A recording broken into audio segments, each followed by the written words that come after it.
Sacred Idol is a romantic fantasy about a heroine who becomes a saint and leads many believers to serve the sun god and save the world. The main character realizes that this was her favorite fantasy novel, which was interesting to her. At the age of 34, she was stabbed to death by a criminal she was pursuing. Until his death during the execution, the man cried out and asked how to bring her to her senses, because he had ordered that even if she died, her bones should remain in the main temple.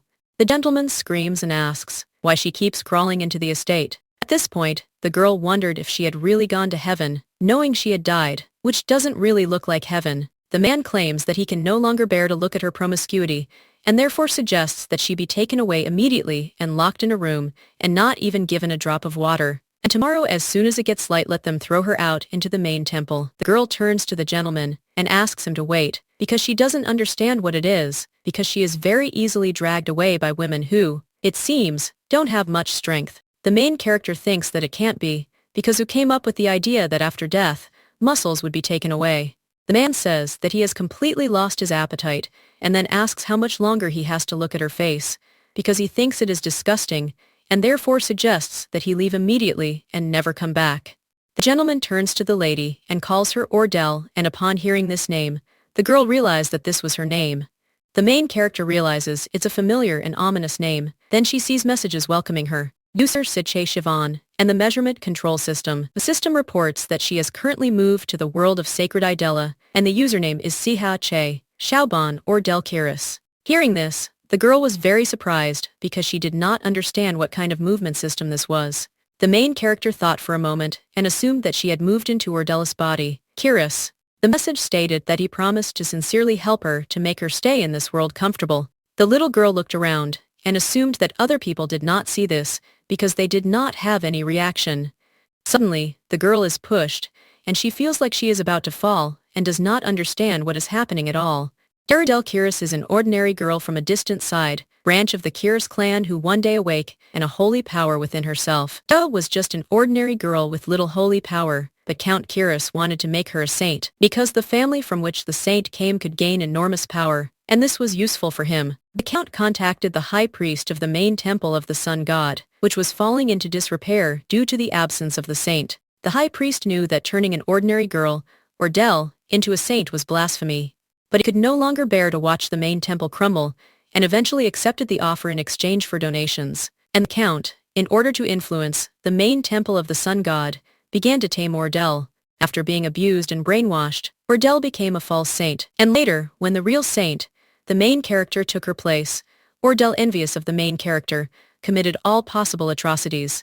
Ultimately, she was punished by the main male characters. The protagonist reflected on how, when she read the novel, she too had strongly condemned Ordell, but given the circumstances in which she grew up, it's no surprise she became a villain, and having experienced this firsthand, the main character felt a little sorry for her. The girl reflects on how she thought everyone would already go to heaven, and calmly closed her eyes.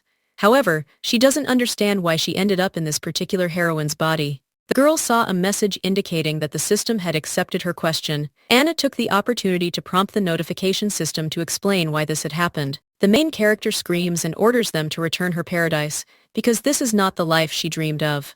The system reports that her soul, having overcome something of a small probability, was chosen by the god of the sun of this world as an apostle and transfer. The young lady says that this is a good number to quarrel on, and then asks if this means it is possible to quarrel officially. The system explains that the sun god originally intended to reincarnate her, but due to some shortage, he was forced to move her into an existing body.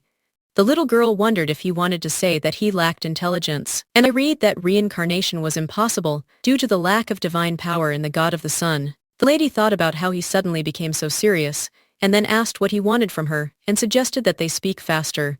The warning system issues a warning that it must save the sun, which has risen from destruction. Currently, the temple of the sun god is on the verge of collapse due to a lack of worshippers. And so the main character must become a saint and increase the number of believers, develop holy power, and save the unfortunate god and the world from extinction. And the reward for success is wealth, honor, and sacred power. The penalty for failure is the eternal disappearance of the sun, risen from death, and the destruction of the dimension. Hearing this, the little girl was very surprised and said she could go crazy. Then she asked if she could leave everything as is, and the main character would come and do it herself. The alert states that the current world may develop differently than in the original work, and now there's a year left before the events of the original begin. The number one candidate for the role of the main male character is High Priest Rik. Candidate for the role of the main male character number 2 is the Commander of the Holy Knights, Seth. The original villain is Duke Shiori Root, and she must interact with all the characters appearing in the sacred Idella in new ways. Hearing this, the main character does not understand what to do with it, because she thought that after death she would go to heaven, but he, at his own discretion, began her second life. The little girl thinks that this really irritates her, because she still doesn't understand why it was Ordell. The main character reflects that while holy power may be limited, since she holds the position of saint, it will be easier to plan major undertakings, but since she needs to save God, an ordinary person won't do. The girl thinks that because of her character, she had no one around, and even if the feeling changed, few people would notice. The young lady believes that whether there is a reason or not, she wants to rest and therefore thinks that the world should be saved by the main character, and she will enjoy life in her own way after the falls. Ordell recalls that the Count said that tomorrow morning, he would throw her out into the main temple, and therefore she would say that she was leaving her post as a saint and representative of the sun god. 3 days later, sitting in a carriage, the girl reflects on the fact that in order to leave the post of saint, she must go to the main temple. It turns out the journey, there is long she's been starving for 3 days. She recalls the Duke's words about locking her in a room and not giving her a drop of water. The little girl doesn't understand how anyone could truly not touch a drop of water, and therefore believes she must break with this clan. However, she understands that she will die of hunger before reaching the main temple. Before heading to the main temple of the sun god, she asks the system in the attic one more thing. The little girl understands that her holy power is currently at 2%, and if she increases the number of believers instead of the powerless sun god, her holy power will also increase. The protagonist understands that she must defeat evil. She also assumes that in a year, the main character, Idella, will appear and cause the number of believers to increase significantly. The young lady asked the system why she should do this. The notification explains that this question concerns the disclosure of celestial secrets. To answer this question, the user's holy power must exceed %. The girl understands that she was moved without permission, and they cannot tell her the truth, and this really irritates her, and she is also hungry, because screaming took even more strength.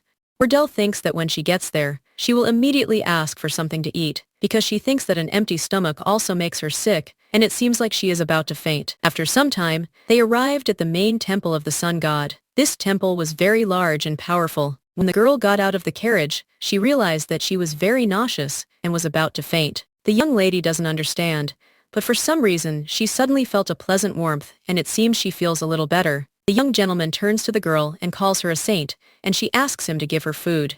The high priest of the main temple of the sun god, Rik, is the only one in the main temple who knows that Ordell is a false saint. One of the main male characters who will later fall in love with the main character and kill her. Rik prepared the food and suggested that the saint eat slowly, as he was afraid that she might choke. The girl asked the high priest for forgiveness for what had happened before, and then asked if he was very scared. The man assures her that everything is fine because she looked very tired and therefore believes that there is no need to apologize for such trifles.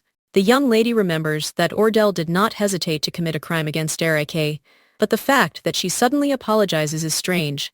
The main character turns to the high priest and says that she needs to tell him something, and at that time she thought that since this is how it turned out, it would be better to say everything at once. The girl announces that she intends to renounce her saintly rank, because after visiting the estate, she thought about many things and came to the conclusion that this place is not suitable for her. The beauty explains that due to the stress of being inappropriately cast as a saint, she often became angry and was therefore rude to everyone. The young lady says that she apologizes for everything she has done, and if that is not enough, she will meet with everyone individually and apologize. The man says that this cannot be done, and then asks for forgiveness, and asserts that she cannot leave her post as a saint. Ordell begs him to take his words back, and then she thought that she hadn't even imagined he'd agreed right away, but he seems more resolute than she imagined. The girl says if this is because of the donation from the Curis family, then he shouldn't worry, because they will never know that she left because she will not return to the estate. The high priest explains that it is not only about donations, because he cannot deceive anyone. The little girl assures that the high priest is not deceiving everyone by passing off her fake as a real saint, and therefore she thinks that it is better to deceive only the Curis family than this.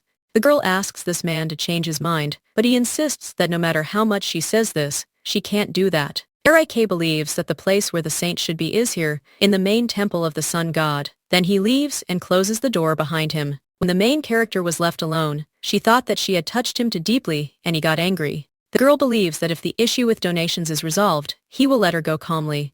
However, she can't give up, because she is none other than the unwavering homicide detective Sia Tae-Siu.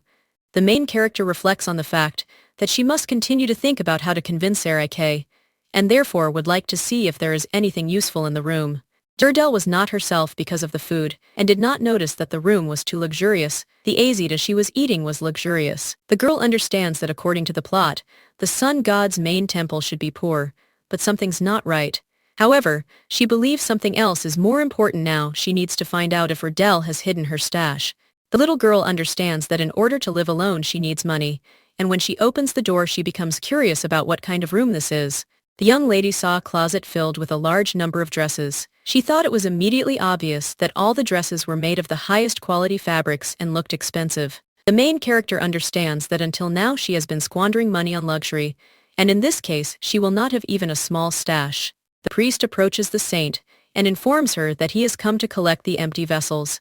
He explains that the high priest said he didn't have time to collect the vessels. High-ranking priest of the main temple of the sun god, Dietrich, who had brown hair. The lady offers him to take it, and then saw that he was looking at her and asking what was wrong. The man asks the saint in surprise why she addresses him informally, and at that moment he thinks that she is not speaking dismissively as usual. The lady explains that she has recently simply realized something, and is trying to change, and therefore she is very sorry that she has behaved so impolitely until now.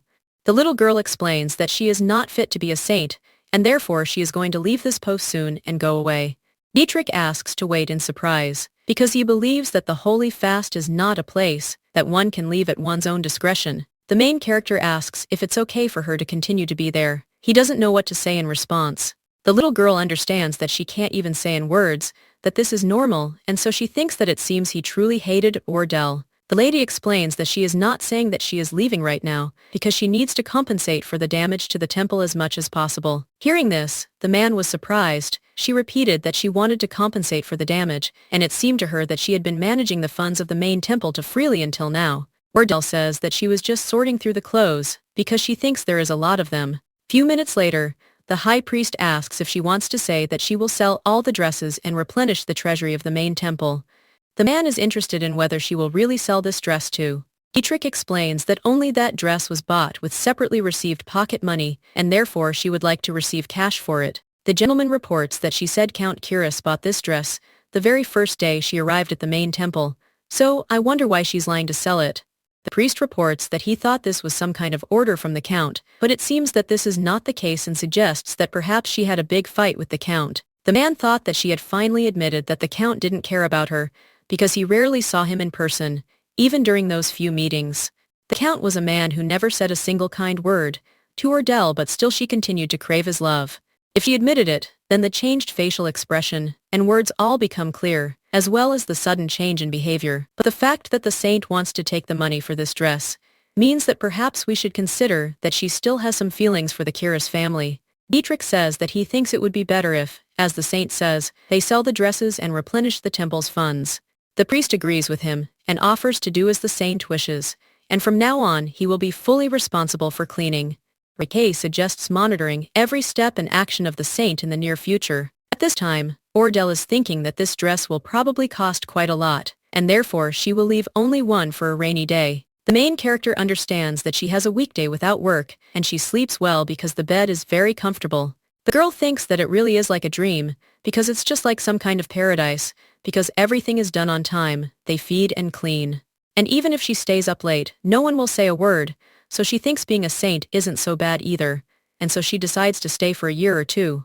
At this time, the maid standing behind the door is very worried, and then she knocks on the door and tells the saint that she brought breakfast.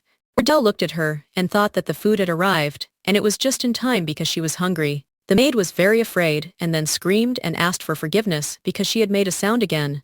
The main character looked at this woman who fell to the floor and thought that she expected some terrible things from her. The girl thought that she would like to cancel her desire to stay because there are people in the main temple and her nerves are already on edge. The maid asks for forgiveness, and cowardly says that she has ruined the saint's precious soup, and then begs very much not to be spanked. Gale, hearing this, thought that this servant was also Saint Billa, and probably very much so, because at the sight of the saint she was very afraid. The main character assures him that she's fine, and asks him to stand up. The woman rises from her knees, and asks again not to be beaten. The saint insists she's not angry, and therefore suggests she leave. Hearing this, the woman looks at her in surprise and then quickly leaves. The girl thought that this maid left so hastily that even the knock of the door was not heard. The main character reflects on the fact that she didn't even know that this woman beat people and was very cruel, and therefore believes that the situation is serious. The young lady wondered how many atrocities this woman had committed to make them behave like this, and believed that just one look from her made all the servants prepared for the worst. The saint believes that the food isn't to blame, and then she picks up a fork and wishes herself bon appetit, knowing that she needs to satisfy her hunger first. The girl says contentedly that she is full and therefore thinks that she will have to take the empty dishes herself, because if she calls that maid again, she might faint. The young lady wondered where the kitchen was, but suddenly she saw a map opening message, and the map to the main temple of the sun god was open. The little girl was surprised when she saw the system, and realized that such a function also existed, and then said that she should have told her earlier, because she would get to the kitchens using this map. When the main character entered the kitchen, she realized that it was because of what she had done earlier, but such an action was already too much. The high priest turns to the saint, and asks what she is doing here. The lady replies that she wanted to take the empty dishes to the kitchen, but it seems she came to the wrong place, and quietly apologizes for disturbing their peaceful meal. The man takes the tray from the girl and says he'll take it himself, because he doesn't think she should do it. Relic claims that she was not mistaken, because the saint can go anywhere in the main temple, and all the doors there are open for her. Hearing this, the girl agrees with him, and at that time, she thought that they should not think about her in secret, but in public they treat her like a saint, and she feels sorry but she is also grateful.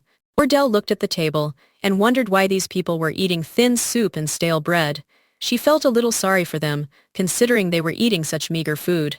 The main character realizes that her food is different from what she just ate. While she had a balanced diet, it's not like theirs. The girl understands that there are small children there, and they are very thin, and in order for them to grow, they need to eat well. Suddenly, the lady realized what it meant that she was the only one eating the luxurious food, and this made her feel somehow uneasy. The high priest looked at the girl and realized that she had turned pale, and then asked if she was okay. The main character reports that she said that she would sell her clothes, and then asks if he heard about this from the priest Dietrich. The man says that he knows about this, and then announces that they are going to act according to the will of the saint.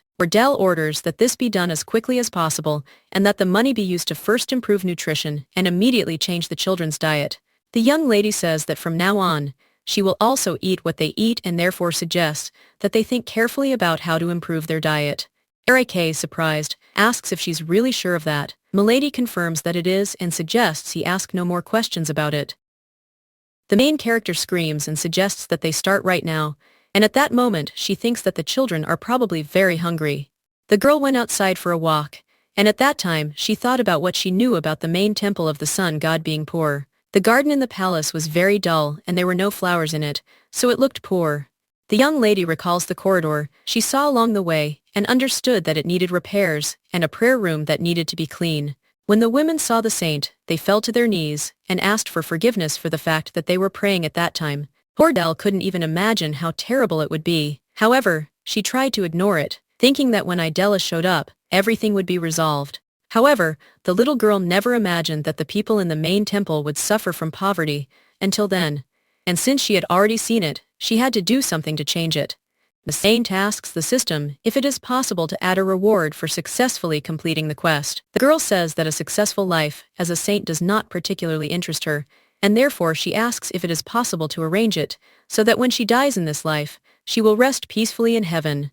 The system says that the changes to the reward for the quest The Sun Risen from Death have accepted the user's wish. Upon accepting the quest, the reward is wealth, honor, and the power of the saint, guaranteeing the user's choice of the afterlife. Hearing this, the main character announces that she accepts the quest. The system then reveals that the user is Siachere. Xiaoban became the saint of the sun that rose from destruction. The message said that she should confirm the quest immediately, and the young lady was wondering if there was a separate reward. Ordell reflects on the fact that this is unexpected, of course, but pleasant, and therefore she wanted to start changing this world as soon as possible.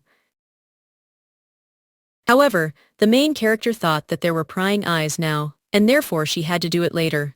The little girl understands that there is someone waiting for her to leave the garden. However, she believes that, in any case, besides increasing the number of believers, she is interested in whether there is a way to attach holy power. She saw a donation box, and the system told her she should make a donation. The main character was surprised to see this. The system explains that a donation is a voluntary offering of money or gifts to a god, and it must be made from the heart. The girl realized they'd brought her in as a pauper, and now they were demanding money, and she wondered if they were scamming her now. The main character is thinking about how the food needs to be improved, but there is no money, and the money from the sale of the blue dress will also have to be given away.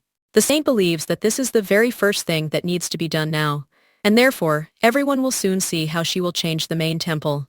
The high priest asks in surprise if she really didn't know anything. The man explains that on the very first day, she arrived at the main temple. Seeing the state of the dining room, she ordered that food be brought to her room. Dietrich says in surprise that she couldn't help but know that the food was scarce and therefore doesn't understand why she's so shocked today. The priest says that he watched the lady, and after that he was so scared thinking that she was crying in the garden alone. The man says that the fact that a person suddenly changes is a little scary because it is not clear what to expect from her. Erika thought for a moment and then said, Ordell couldn't have been unaware of the state of affairs in the temple. After all, it was she who ordered the priest's portions reduced to improve the quality of the food. The man doesn't understand why this woman is now so shocked, as if seeing this for the first time. He also suggests that perhaps she has a soft spot for children.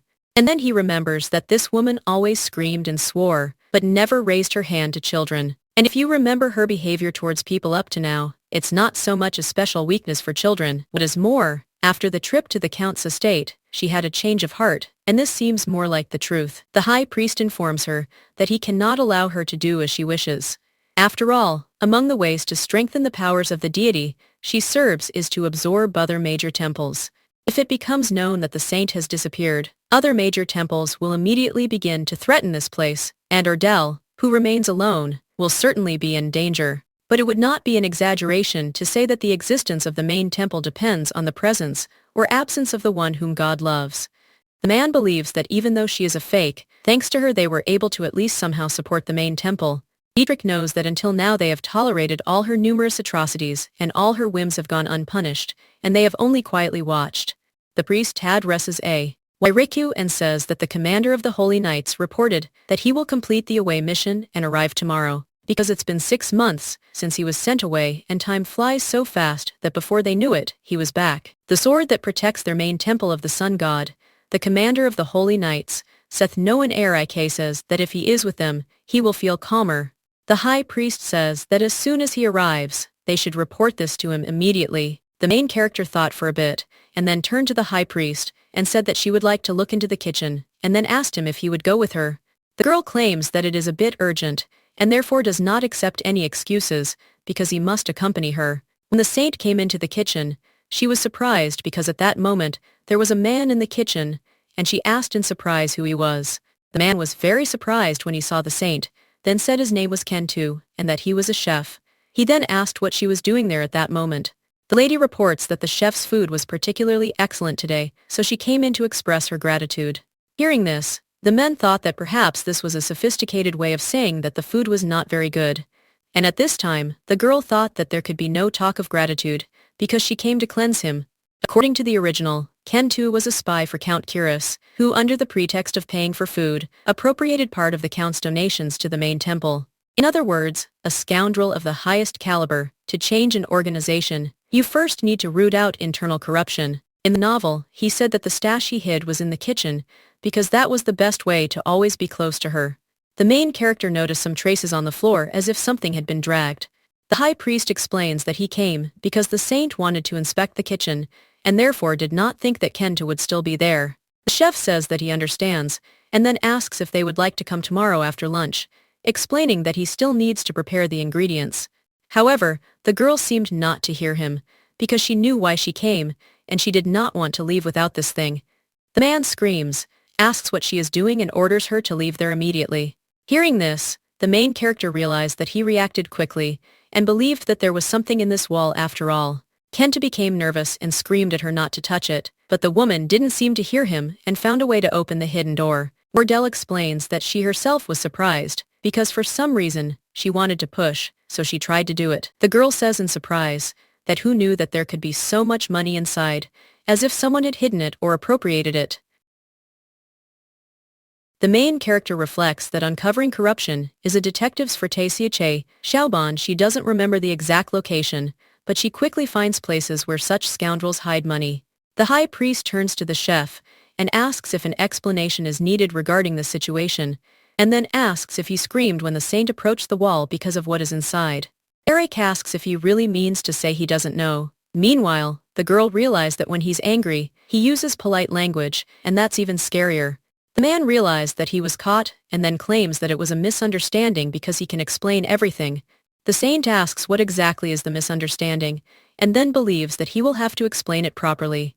The gentleman says he can hand it over to the commander of the Holy Knights. Hearing this, the chef understands this is the end, but nevertheless tries to explain himself somehow. Kanda turns to the lady, and then stretches his hands to her neck and claims that it is all because of her. Meanwhile, Ordell reflects on how such types never disappoint. After all, as soon as they find themselves in a disadvantageous position, they start bullying the weakest. The girl reflects on the fact that it is good that she received compensation in advance, and therefore wants to try activating the body enhancement skill. The main character uses magic to flick a man's face, and he was so strong that he knocked the gentleman to the floor. Seeing this, the priests were very surprised, because they didn't even imagine that she was capable of such a thing. The saint says that she expresses gratitude for his many years of work, and therefore suggests that he should rest in peace from now on. The lady turns to the high priest and says that now they have a lot of money, and it looks like the merciful God has bestowed a blessing on the main temple. The girl took the bag and asked how much gold was in it. Meanwhile, the men stood there, amazed, not understanding how she could have flicked her hand like that. Suddenly, the girl saw a warning and she became curious about what it was about, and why her head was suddenly spinning so much. The message stated that due to the use of the skill, most of the physical strength was depleted. Hearing this, the young lady was sad because just one skill was wrong. The alert informs her that all her physical strength has been exhausted, and her body can no longer withstand it. Therefore, she must be careful, as she may soon lose consciousness. Hearing this, the main character does not understand how she can lose consciousness, because not a word was said about this before. The high priest runs up to the saint and then grabs her, while at that time, she loses consciousness and falls to the floor. A few hours ago, Ordell, talking to a system message, said that now she wants to receive a reward for the quest. The message explains that the sun, having risen from death, sends down its first blessing to the user who has become its saint, and the user's holy power increases. Hearing this, the young lady was overjoyed, as she had felt it a little before, but it truly felt like sunlight.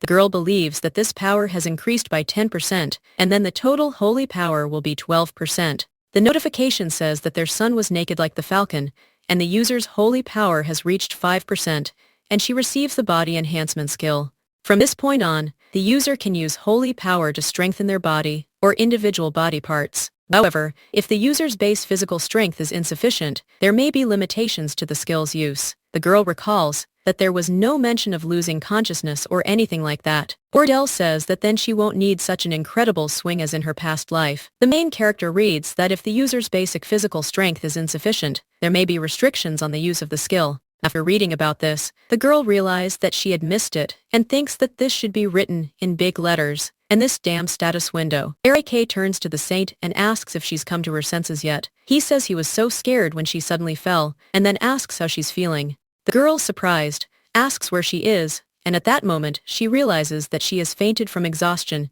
and it seems like it is already dawn. The saint says that she felt a little dizzy, but now she is rested and everything is fine. The young lady asks where the chef is. The priest explains that he's currently in prison because an investigation is underway to determine whether any of the kitchen staff and servants assisted Kento at the temple. Having heard this, the saint was surprised, and she became interested in whether they had tightened the investigation. After all, it is not a euphemism for torture. She recalls that at the end of the original, when Ordell was tortured, his torture skills were simply incredible. The girl suggests not to be too harsh during the investigation, since she believes that until the truth is revealed, they are all friends. The man thought that she was again saying something different from usual, and this was surprising him even more. Ordell reflects on the fact that since she has decided to stay in the main temple for now, she now needs to take care of her image. The high priest agrees with her, and says that he watched her all night, and there were no particular problems, and then asks if there is something that is bothering her. Hearing this, the little girl realized that he had been courting her all night, and she had only just found out about it. The young lady thought that as soon as she woke up, he would immediately start questioning her about the kitchen, but even in such a situation, he was worried about her at first and thought it was a little touching. The saint thinks she's not seriously injured, but doesn't know if she should say so. Then the girl shows her hand, and says she slightly injured her finger. The finger was very red, and she said that it was a mark from a flick, and then asked if it could be cured. Eric tells her that she shouldn't do that again, and then touches her hand and explains that this means that she shouldn't interfere and put herself in danger. The chief priest claims that this is because the saint is very important for the main temple. At this time, the main character felt kind words in a kind aura, and she felt very warm from it. The young lady understands that this is the healing power that she does not have now and therefore thinks that it would be good if she could also use it later. Eric reports that it's ready, and the little girl looked at her finger and realized that it was all glowing. The saint asks how much money was found in the kitchen. He replies that there were 9 gold coins and 87 silver coins, and then asks what he should do with it. The girl thought that 100 silver coins is approximately 1 gold coin, which means about 10 gold coins. Ordell became interested in whether the holy power would increase significantly if he sacrificed 10 gold coins, and the system reports that 1 gold piece helps increase holy power. It is a very small percentage, and to increase holy power by 1%, 1,000 gold pieces are required.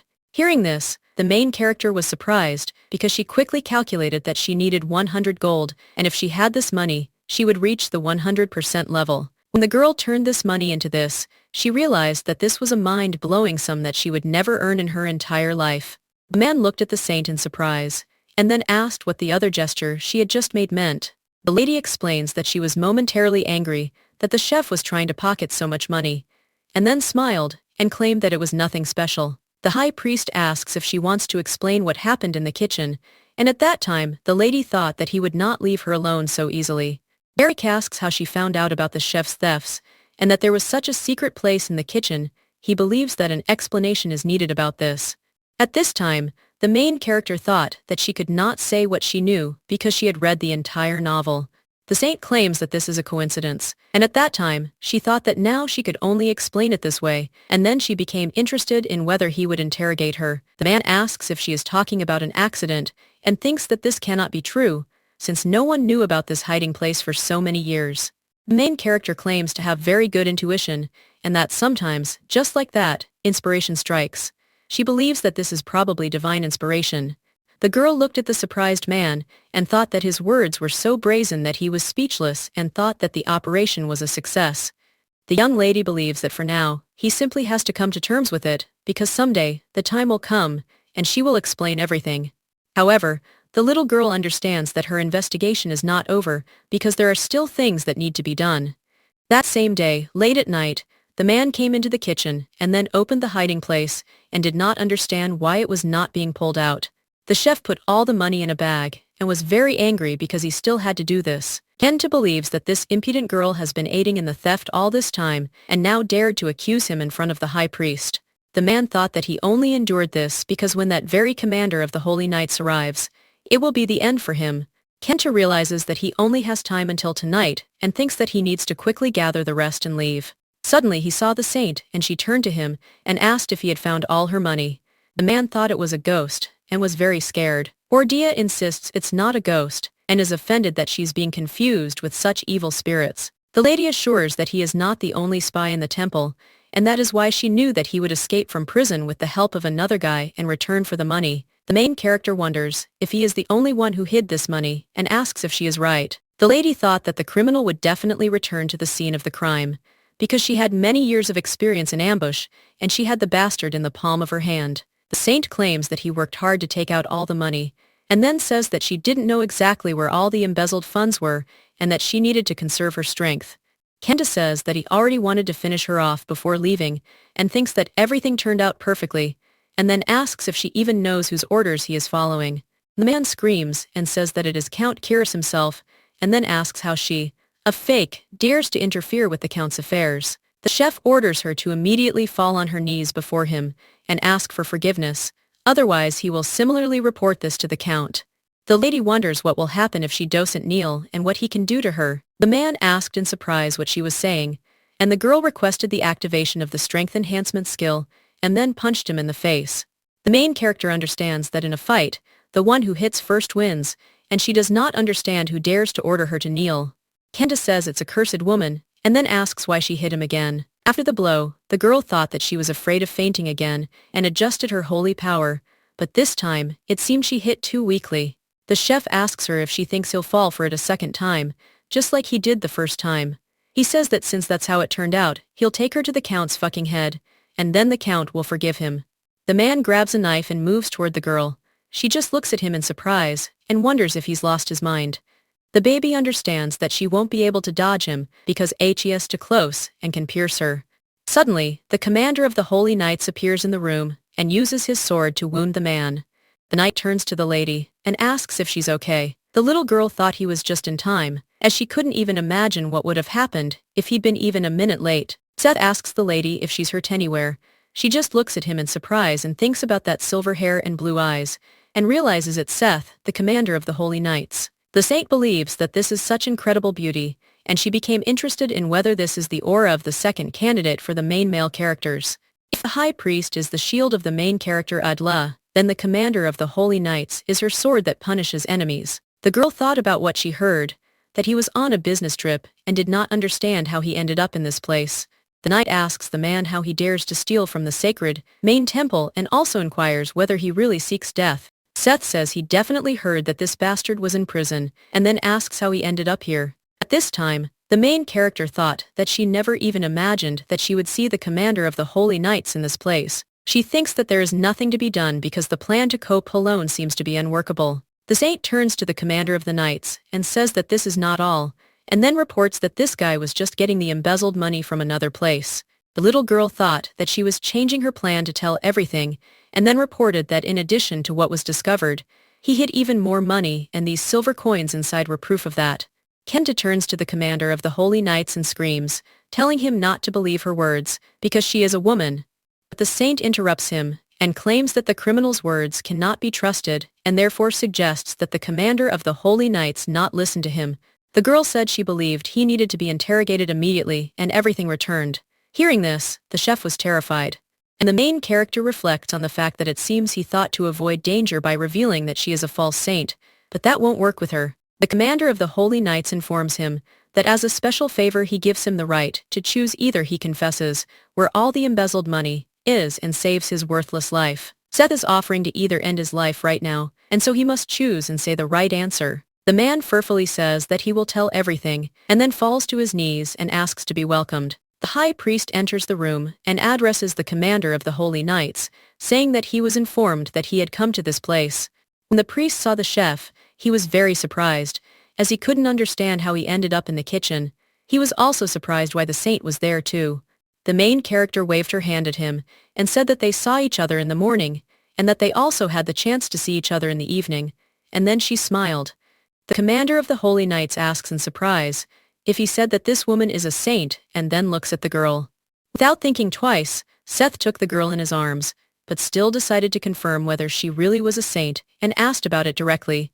The main character asks in surprise what he is talking about, and then says that she didn't even think that the commander wouldn't recognize her. The man asks for forgiveness, and then explains that she is just like a different person, and the girl thought that maybe it was him, and wanted to say that she was a ghost. The saint explains that she was probably so frightened, and after such a terrible incident that her strength left her. The girl thought that she almost fainted again from lack of strength, because she understood that every worry she had weakened her. The baby would like to have her former healthy body returned to her, so that she could control her body and calculate her strength. The high priest says in surprise that Kento escaped from prison, and even found the embezzled money again, and then asks in surprise what is going on, and why the saint was in the kitchen. The lady explains that she actually knew Kento would come again, and wanted to catch him, which is why she was there. After all, she knew he was no ordinary thief. The main character reports that this type is a spy sent by Count Kiris. The girl says that when she returned to the estate this time, she accidentally overheard a conversation between the Count and his adjutant about Ken too. The saint believes that now is not the time for this, because she does not know who and how many, but they say there are still spies. Hearing this, the high priest was very surprised, and asked if she knew for sure that there were more spies. The lady reports that the entire temple must be cored, and off immediately, and they must be found. The main character thought that it would be good if she knew about the other spies, but this was not mentioned in the original, and therefore she believes that she will have to deal with the situation with the help of these two. The knight says that he understands, and the priest asks why she hasn't said anything until now if she knew about it. But at this time, the young lady thought that it seemed that now it was much more important to properly deceive these two.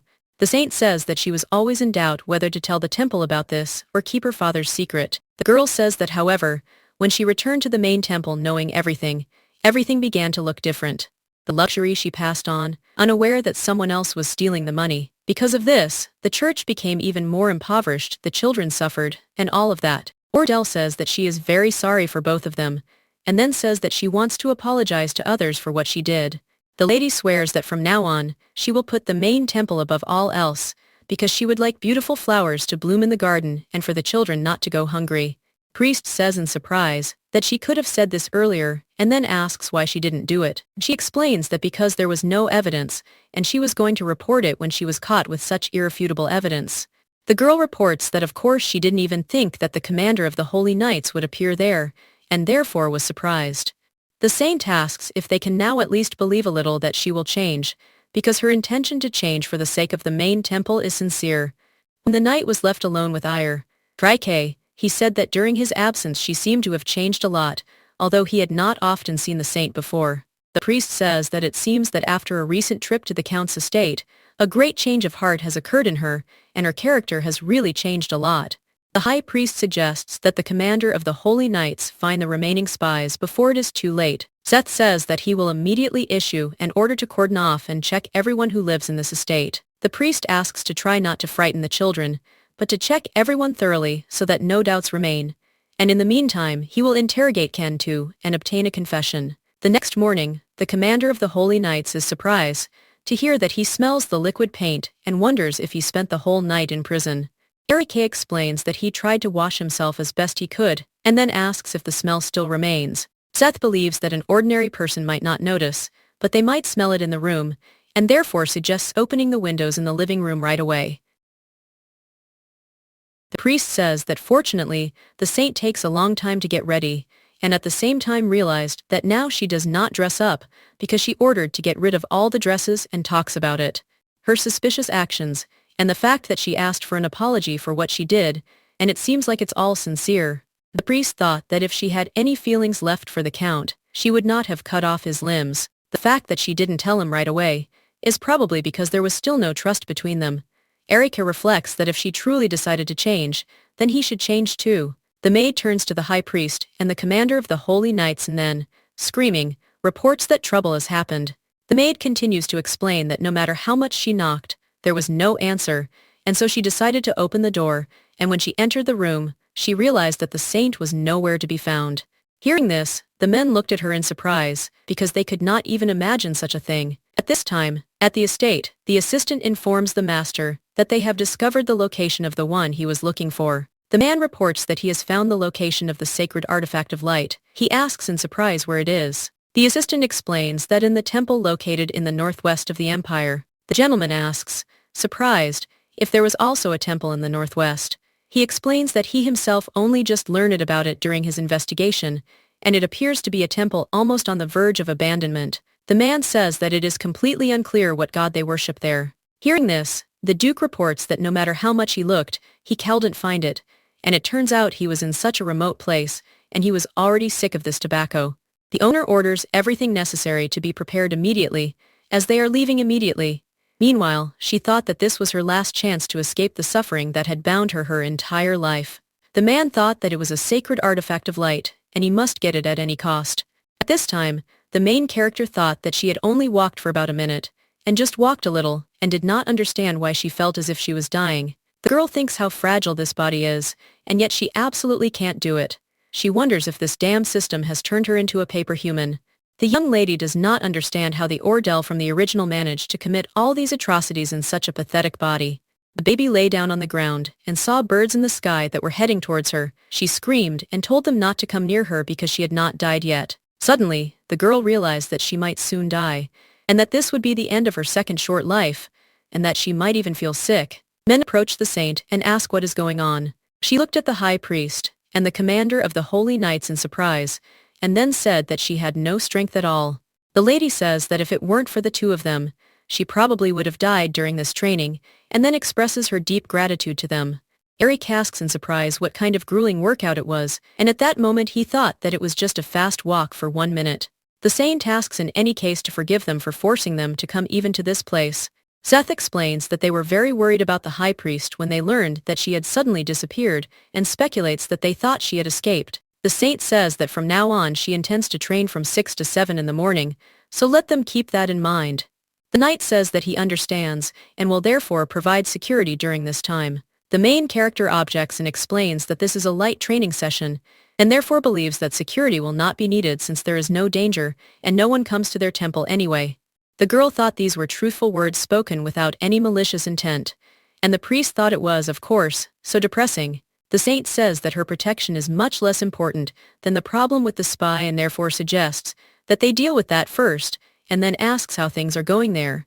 The priest explains that the deputy commander is currently in charge of the Holy Knights, and the priest Dietrich is in charge of the priest's affairs. And after interrogating Kentu, they found out several names, but to be completely sure, they plan to conduct a cross-check. The commander of the Holy Knights reports that among those who named the Kentu are also his subordinates. And if this turns out to be true, he will readily accept any punishment and is ready to resign from his position as commander of the Holy Knights at any moment. Hearing this, the main character does not understand where the sword master is going, leaving behind the saint whose holy power is only 5%. Ordell asks if she can't trust the commander of the Holy Knights, then who else can she trust? Then she says she'd rather not hear his last words. The girl says that if he leaves in such a difficult situation, she will worry even more and therefore asks him to put these thoughts aside and reliably protect this place. The saint asks if he understands. The knight kneels before her and then declares that he will serve her faithfully and truly. Seth announced that he vowed to risk his life to protect the safety of the saint and the main temple. She smiled and said she didn't want to, but it wasn't worth risking her life. The girl recalls that he was always so unwarvingly principled. Seth is a loyal holy knight who obeys her only because she is a saint. He was the one who protected the Ordell from the original story to the very end. When it was revealed that Ordell was not a true saint who had betrayed her faith in the God of the Sun, how he, devastated by this, raised his sword against her became a scene that is impossible to forget. Remembering this, the main character became curious whether everything would be okay with her and whether he would finish her off later. The saint turns to the commander of the Holy Knights and says that she will continue to count on him very much, and then turns to the high priest and invites him to come to her for a minute.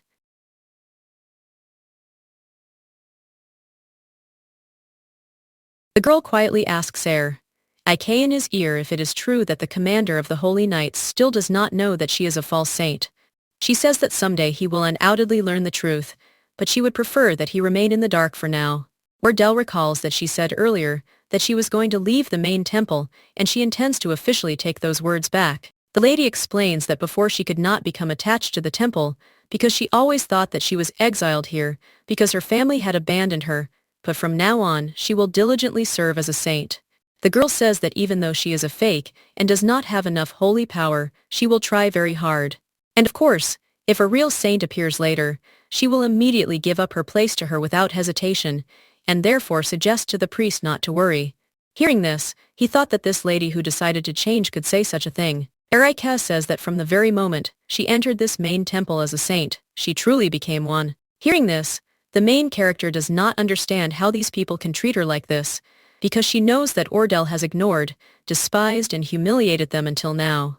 At this time, the girl thought that she would really try hard, and if there were such people around, then the second life might not be so bad. Not a few days later at 7 in the morning, a young lady sitting on a bench thinks that this damned body does not think of getting stronger. The girl reflects on the fact that on the day when she can run 50 meters without any problems, she will probably cry with happiness. The maid, screaming, turns to the saint and asks her to forgive her 1,000 times for disturbing her.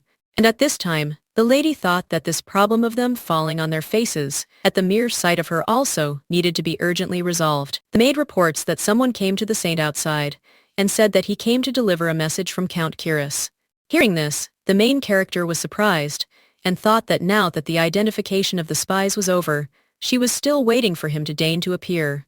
The lady understands that it will finally be possible to get rid of the cancerous tumor. The gentleman screams and asks how they dare to block his path knowing who he is, and then screams and tells them to let him go immediately.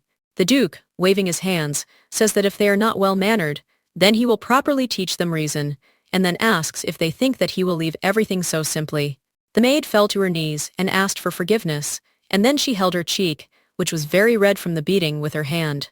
The guard asks the gentleman to calm down, but he screams and asks who dares to tell him what to do, and thinks that it seems they don't know their place. At this time, the saint comes to them and says that she heard that he was still at the entrance, and that is why she came, and then asks what is happening there. Kiris has finally arrived. Hearing this, the little girl thought that she had never heard such treatment there before, and thought that he was an impudent bastard, and therefore would wipe his nose into dust. The Duke says that it seems that the temple is not at all engaged in the education of those below it, since he was forced to stand there all this time. The man turns to Mistress Kiris and offers to at least teach them properly starting today. Then he asks how they dare behave like this in the main temple the Count built. The man turns to the lady, and then asks why she is standing and orders her to take him inside immediately. The saint looked at him and then asked who he would be. Hearing these words, the gentleman was surprised because he could not even imagine that he could hear such a thing.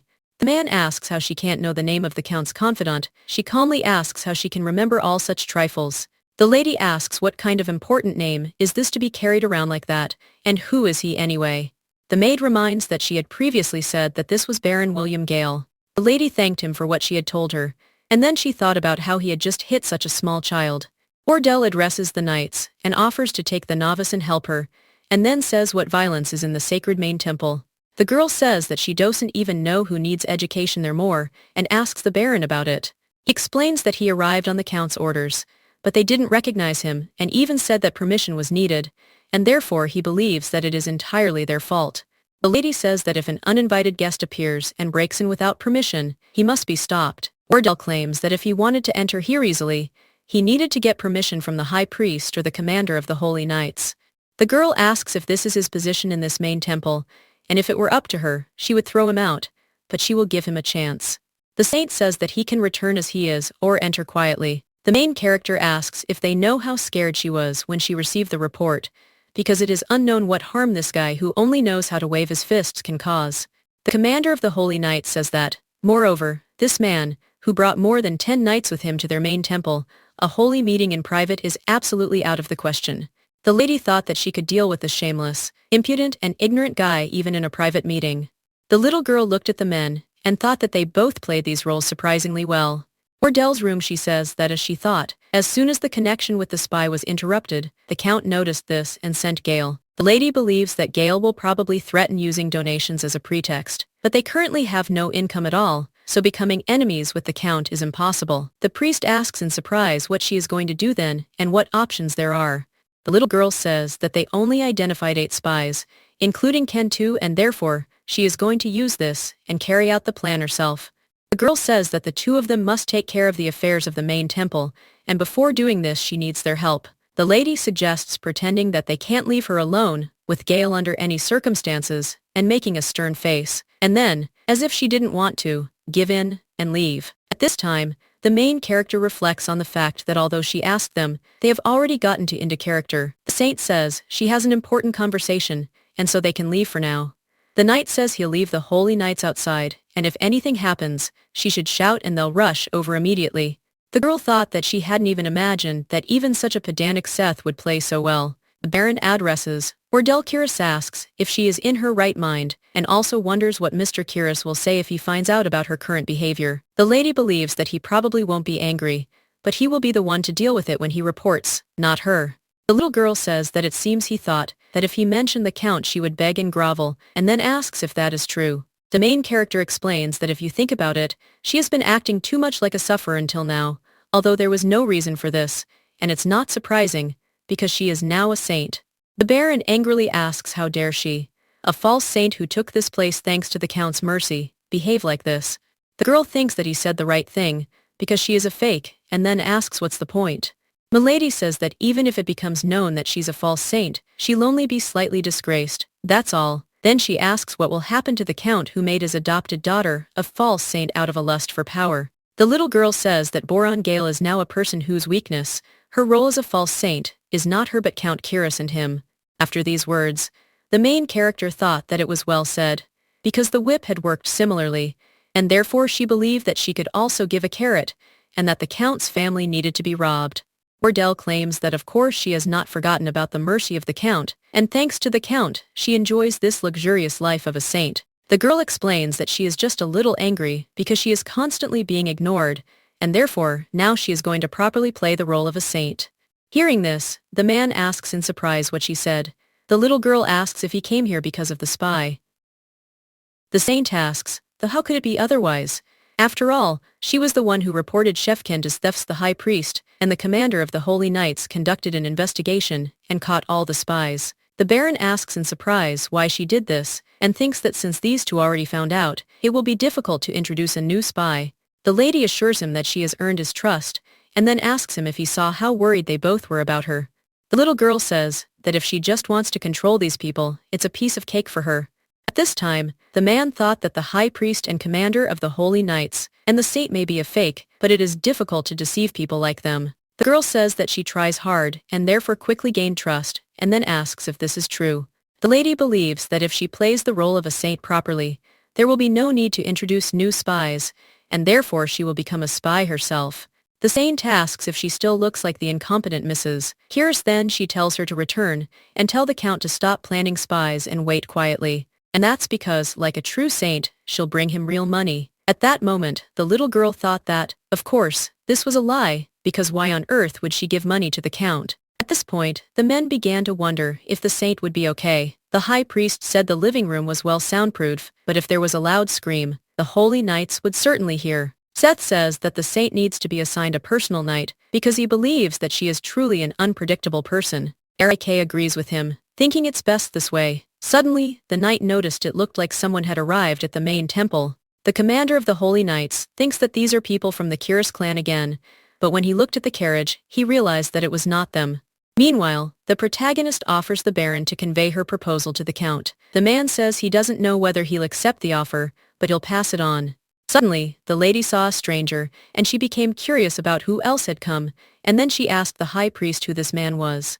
The stranger turns to the saint and says that it seems their conversation has ended successfully, and then says that he is the Duke of Root. The high priest explains that this is one of the 4 pillars that support the Empire and the Western authorities.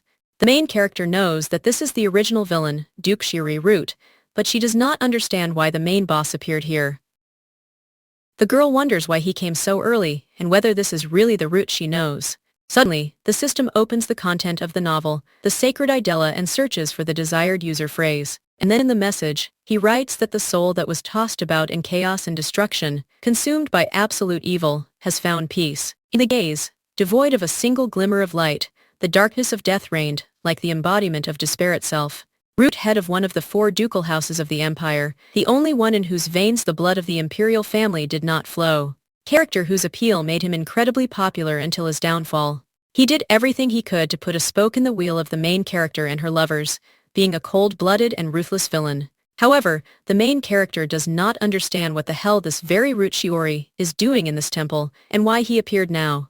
The man approaches the saint, and says that he is pleased to meet her, and then says that he is Root Shiori. The little girl says that she is pleased to meet you, and that she is Ordell, the saint of the Temple of the Sun God, and then gives him her hand, and he kisses her. At this time, the main character thought that upon closer inspection, he was even more handsome, and it seemed that, being a villain, he was popular because of his appearance. It's true, because he is so handsome. The Duke says that luck seems to have smiled on him, because he met the saint, and then reports that he came to her on important business. The man says that this is not such an unimportant issue to discuss while standing in the hallway, and then asks if they can talk alone. Root suggests sending this Baron, who is next to him, back, and talking in private as soon as possible. Hearing this, the Baron thought that he had a name, and that he was Gale, but he realized that he could not talk about it, and only remained silent. The girl thought that he had given the harrow a good shake Kim, and therefore believed that perhaps it would be possible to come to an agreement with him. The saint said goodbye to the baron, and thought that he was a poor baron, and then said it out loud. Sitting in the room, the Duke suggests getting straight to the point, and then says that he came here after hearing that she has a sacred artifact of light. The main character understood what was going on and what brought him here, but she became curious as to whether in the original route, he had not possessed this artifact from the very beginning. The girl became interested in why he was looking for it here, because as far as she knew, they didn't have such dangerous things. The sacred relic of light is one of the key items in the novel Sacred Idella, which is why Root Shiori was forced to become an enemy of the great temple of the sun god. This item became the decisive reason why Root turned into a villain. According to the original, he suffered from an incurable disease accompanied by severe pain, but no treatment helped. However, when he donned the sacred artifact of light, the pain subsided. Thus, Root became dependent on the relic and obsessed with it. But the sacred relic of light was not a relic of the sun god, but a fate capable of bewitching a person. The evil energy contained in the sacred relic of light completely subjugated Ru's mind, and thus he became a villain and a slave to the creator of the sacred relic of light. The main character understands that she needs to find the sacred relic of light faster than Root, because then the villain will be gone, and she will be safe. The high priest announced that the sacred relic of light was located in the main temple. Upon hearing this, the girl was surprised and wondered if it was truly there. The little girl understands that this may not be the ideal opportunity, and the Duke says that, fortunately, this time he didn't come in vain. The man asks if they could give him the sacred relic, and if they agree, he will fulfill any of their wishes. The high priest asks in surprise how he can hand over the relic to him, even if he is a duke. Ru assures that he does not intend to use it for evil, because the authority of the great temple of the sun god is not threatened, that is for sure. The girl thought that he was talking nonsense, and that if he had her, a big disaster would happen, and then she asked for forgiveness, and said that she was a valuable relic of the temple. Erike says that's why they can't just give her away and apologizes. Hearing this, the man, surprised, asks if there really isn't a way. Root says that they most likely know well about the Shiori ducal family, and if they just lend it to him, he will do anything for the sake of the temple of the sun god. The Duke says that he is not asking to sell the relic or give it away, but only to lend it, and then states that he is ready to fulfill any condition, and therefore asks to think everything over again. The little girl thinks that this is great and her plan is not to give it away but to get the money, and then she says that since he thinks so, it's hard for them to refuse. The saint reports that however, even to a duke who is not a follower, they cannot simply hand over the relic. The lady says that she will therefore think about it first, and the conversation can only continue if she first registers as a follower. The girl assures them that they will not cause them any unnecessary trouble, and it will be enough if he occasionally sends small donations. Ordell looked at the man and thought that he should become a follower, and then just give money and they will lend what she wants and considers that these are not difficult conditions. Root didn't even think about it, and said that he would do it, and the little girl realized that this work was done, and then turned to the high priest and offered to prepare a register of parishioners in the prayer room. For a few minutes, standing in the center of the temple, Duke Root says that he swears before the holy god of the sun to be his faithful servant, and to be warm like the sun, and burn like fire and glorify his name everywhere. System notification informs you that a new follower has been registered. She made the future villain a follower, and her divine power increases. After reading this message, the girl was surprised, because for one follower, the divine power rose by as much as 3%. The saint approaches the Duke, and then takes his hands, and greets him as a follower, and then says that she loves him. Ordell calls the Duke a follower, and then offers to talk to him about payment for the relic. The man said he was going to offer about 500 gold pieces to start. Hearing this price, the girl thought about how wealth differs greatly among ranks. The Duke looked at the lady, and asked if that was too little, then offered to double the amount. She said double was just right. The system notification says that the sun risen from death confirms that when divine power reaches 10%, a very important skill will unlock. The main character reflects on the fact that there is even confirmation, which means that the skill will open in exactly the same way that she received the body enhancement skill when she reached 5%. The saint turns to the Duke and offers to talk to him alone, and then she closes the door and says that she will make one offer. The man says that he is interested in what the saint wants to talk about alone. She says that she wants him to give her more money. The Duke looked at her in surprise and asked if he'd misheard. The lady explained that much wasn't needed, and that exactly 2,000 gold pieces would be enough. The little girl says that it is better to do this in secret from the high priest and the commander of the holy knights. And then he reminds that the reason why the Duke needs the relic is because of illness, and asks if this is true. Root looked at the girl and was very surprised. She thought about how this had been bothering her ever since they met in the hallway, because she'd seen strange spots on Root's body. The girl recalls that no one said anything about these spots, so she kept silent. But given that the condition of the Ruth subtly changes depending on these spots, and remembering how in the original, Ruth suffered from an incurable disease, the dark and sometimes golden spots are clearly associated with Ruth's disease. The Duke says in surprise that few people know about this, and then asks where she found out about it. The saint believes that this is a legitimate question, since even the high priest and the commander of the Holy Knights seem to not know, but she sees these strange spots. The man reports that he has met many people, but no one has ever told him about this. The girl explains that perhaps she sees them, because she is a saint of the temple of the sun god, specializing in healing powers. The degree of pain vary depending on the change in the spots, so it can be assumed that these spots are a manifestation of the disease that the Duke suffers from. Daredel explains that she wants to say right away that the Duke's illness cannot be completely cured, even with the help of the sacred relic of light. The young lady says that if she, like a saint, extends a helping hand, then everything will change, and therefore asks to give her this money, and in return she will help him. The Duke looked at her and asked why he had the feeling that some bandit was robbing him, and then asked if this money would definitely be enough. The man gives the saint money without even thinking about it. She looked at the donation box and thought she'd misheard a song and thought she should pour in some coins.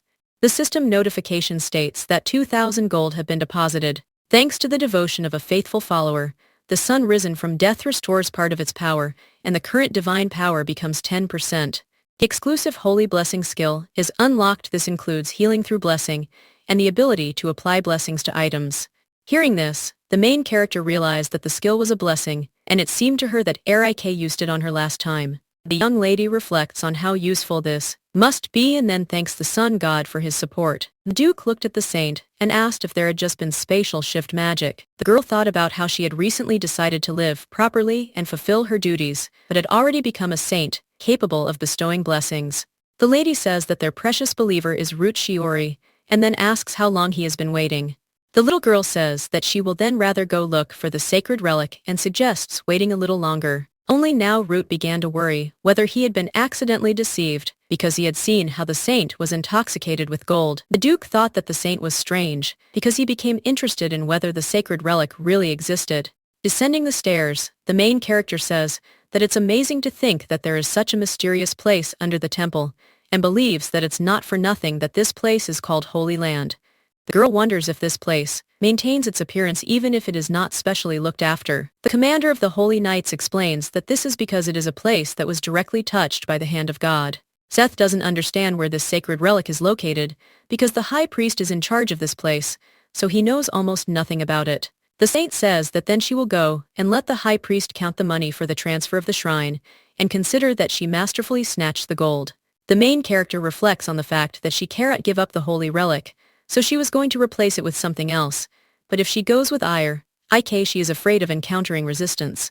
The girl believes that such important things should be entrusted to a reliable person, and then she tells the priest that this is their precious money and offers to take good care of it. The little girl wondered if he was now diligently counting money and thinking that he had no time until he did the work. The saint turns to the captain of the Holy Knights and says that means he doesn't know where the sacred relic is. He insists that this is true. At this time, the girl thought that it was good that there was a system, otherwise they would have wandered together for a long time. The main character says that her holy intuition tells her to go to the place she points to with her finger and therefore asks her to follow her. In a few minutes, they arrived at the place, and the saint said that it looked like this was the sacred relic. The commander of the Holy Knights tells the lady that it's most likely not sacred.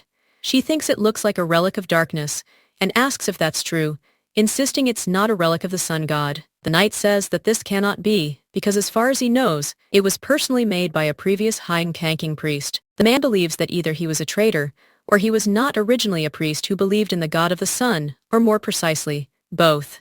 The main character knows that the creator of the sacred relic was born with the divine power of the sun god, but he betrayed him and began to worship the enemy god of the sun, and as payment for his worship he received power and created a sacred relic. There was also another secret hidden about this relic. The enemy of the sun god he worshipped, a high-ranking priest, was the absolute evil of this novel. and the final boss with whom the main character had to fight. The main character understands that if Root begins to be exposed to evil, he will become a villain like in the original, and she thinks that this needs to be destroyed beforehand.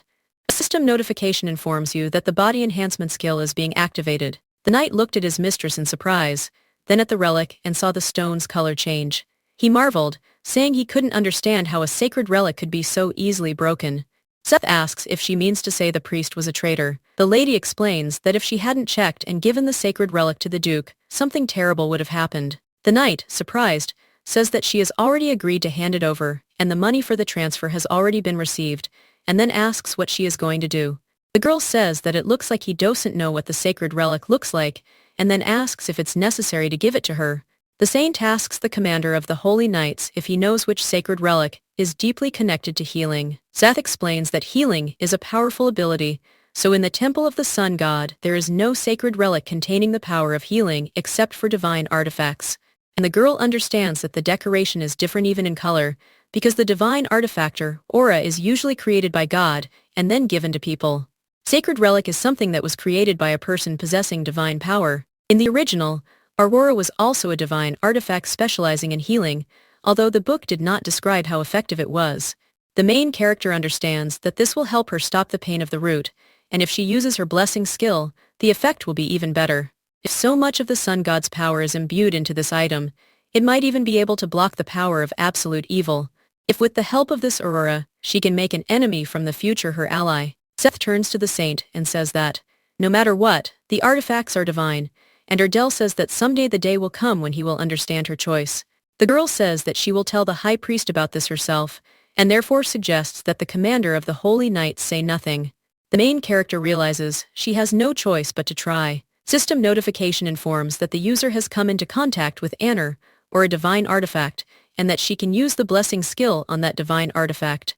Erdell casts spells to relieve Ruta from her suffering. The saint reports that this is the very object the Duke so coveted. She also imparts her blessing to it. The lady asks if he knows how valuable the saint's blessing is, but the man remains silent in response, then takes the jewelry and realizes that the black spots react to the aurora.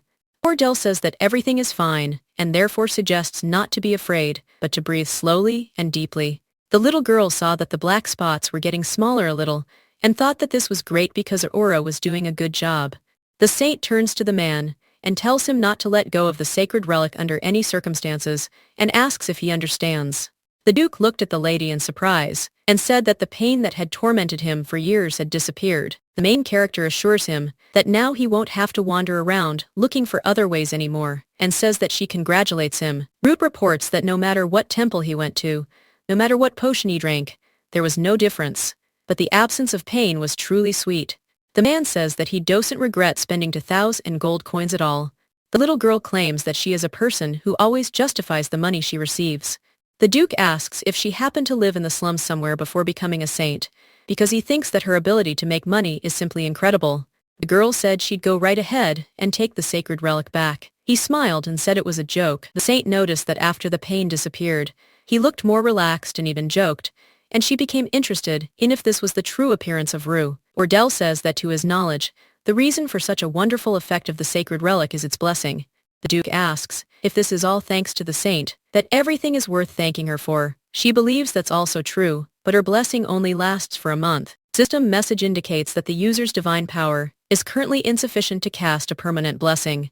She can cast the blessing again in a month. The girl explains that if he wants to maintain the current effect, he needs to constantly receive a new blessing.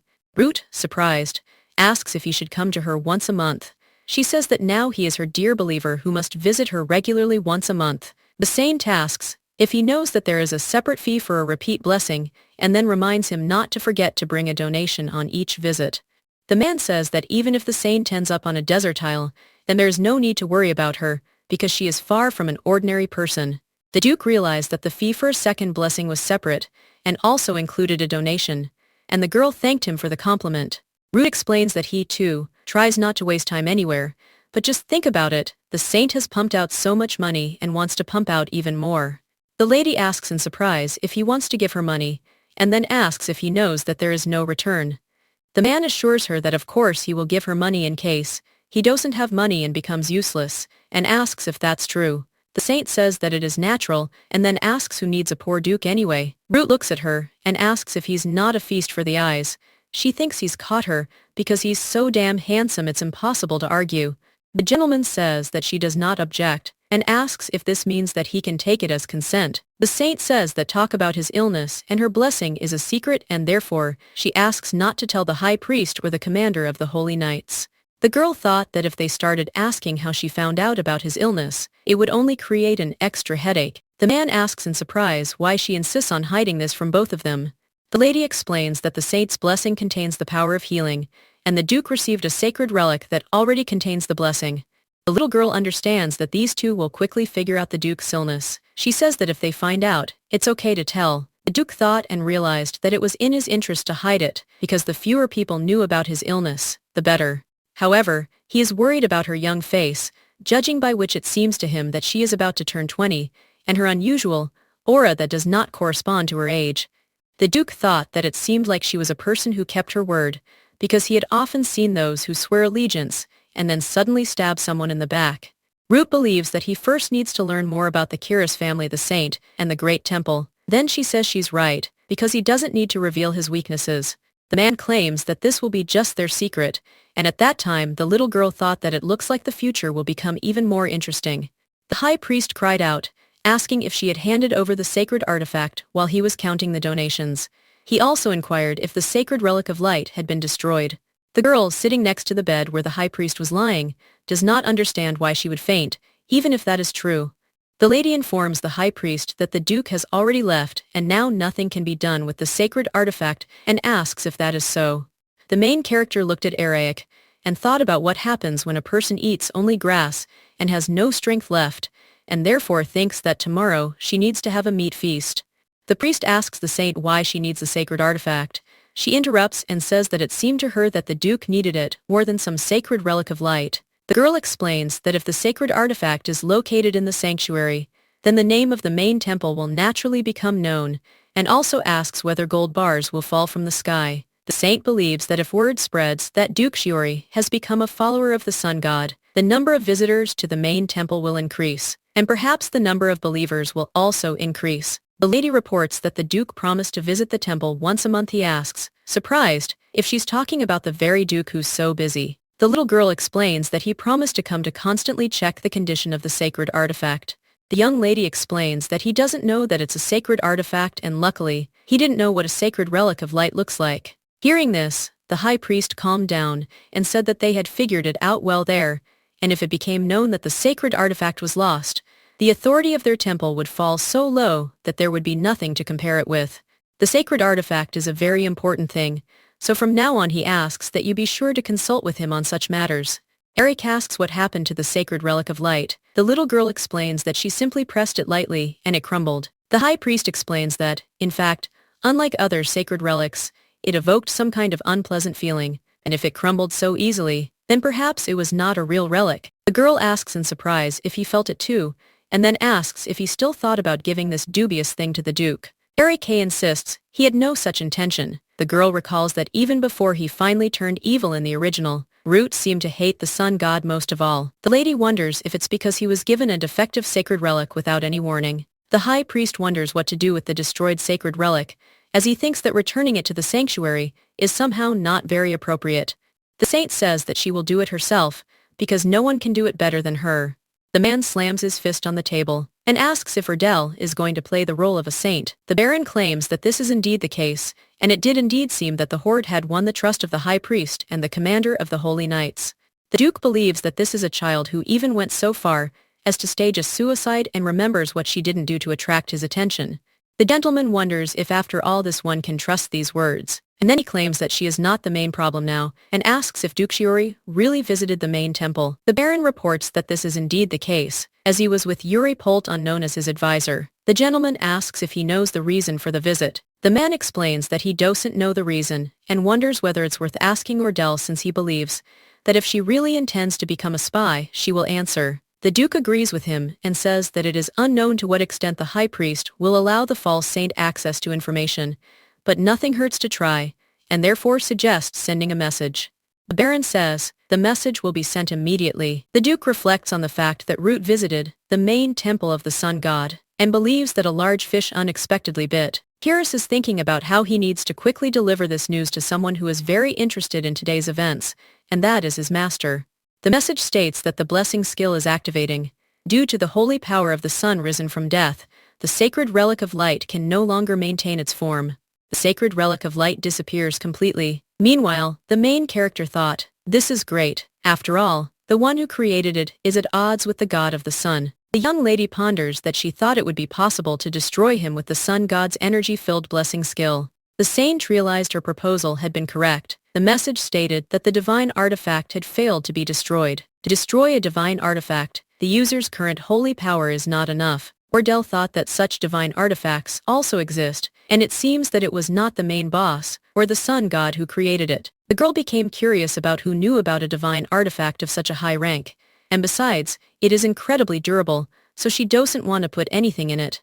The lady thinks about how she might use him as a weapon if a killer appears. In the evening, the saint says that they are starting the first meat party in the history of the main temple of the sun god. The maid can't even remember how much time has passed since she ate meat, and the servant thinks that it's all thanks to the saint. The saint turns to the high priest and asks who eats meat by plucking it. The lady believes that since he eats so little, he constantly falls down from weakness, and therefore suggests that he eat more. Eric, surprised, asks when he kept falling. The girl suggests he go back to eating more meat, as she'll bring him as much as he wants. The man says that he has enough meat already, because he doesn't have any more cravings, and besides, just not used to eating so much. The knight turns to the saint and informs her that Victoria, the holy knight of the main temple of the sun god, will now be her personal knight. Victoria turns to the lady and asks for love and favor. The main character looked at her and thought that she looked very strict, and then said that she didn't think she needed a personal knight that much. Seth asks in surprise how it is not needed, and then asks what if an impudent man like that Baron Gale appears again. The man claims that as the commander of the Holy Knights, he cannot allow something like this to happen again.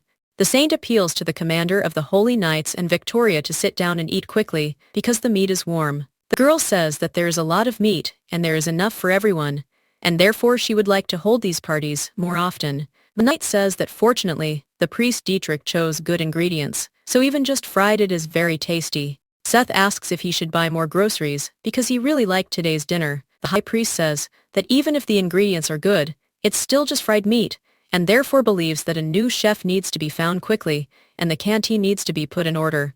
The priest wondered if they could afford to pay the staff. He realized that since a chef is a highly skilled specialist, it would likely be difficult in the near future. The young lady announces that she has brought more delicious meat, and therefore suggests that everyone eat until they are full today and stop talking. The saint suggests that everyone eat quickly before it gets cold, and the high priest says that he has had enough. The saint looked at him and asked if she should bring him more, then smiled. The knight said that was enough. At this time, the main character thought that the cook is a highly qualified specialist, and therefore there is no money for a salary. The little girl understands that she needs to save money diligently, and that she also needs to think about other ways to earn money. The girl grabbed her stomach and said that she was full, and even found it a little hard to breathe. The lady reports that they say she is in poor health, so she sat down a little and was already full, and this is a little offensive. Victoria knocked on the door, and the lady said she could come in. The knight announced that the holy novice Monica wished to see her, and then asked if she could be admitted.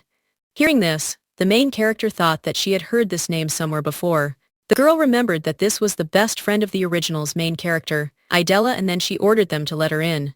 Monica enters the room and apologizes for disturbing you at such a late hour. She says that the saint looked very busy during the day, and that is why she came now, daring to disturb her. The saint says that she was indeed busy preparing for the party, and then asks if the food was good. Monica enthusiastically says that it was the first delicious food she ate there, and Mr. Eric said that it was all thanks to the saint. The main character explains that she didn't organize it alone, but she's glad that she liked it. The young lady realizes that Monica is cuter than in the original description, and she becomes curious about how old this girl is. A system alert informs Monica that she is now 18 years old. The protagonist realizes this is only half her age in her past life, and considers it the most wonderful age. The saint thought that perhaps because she had seen it in the original, she felt some strange inner kinship. Ordell looked at the girl and asked why she was looking for her. The girl asked to be made her personal servant. Upon hearing this, the main character, surprised, asked if she wanted to be her personal servant. The girl insisted that she could indeed do a good job. Monica says that among the novices she is still considered quite promising, and therefore wants to learn a lot from the saint. The young lady claims that her abilities are very modest, so it will be difficult for her to learn from someone else, and then asks what to do. Ordell thought that her original holy power was a measly 2%, but with money she raised it to 10% and was probably inferior, even to the promising Monica.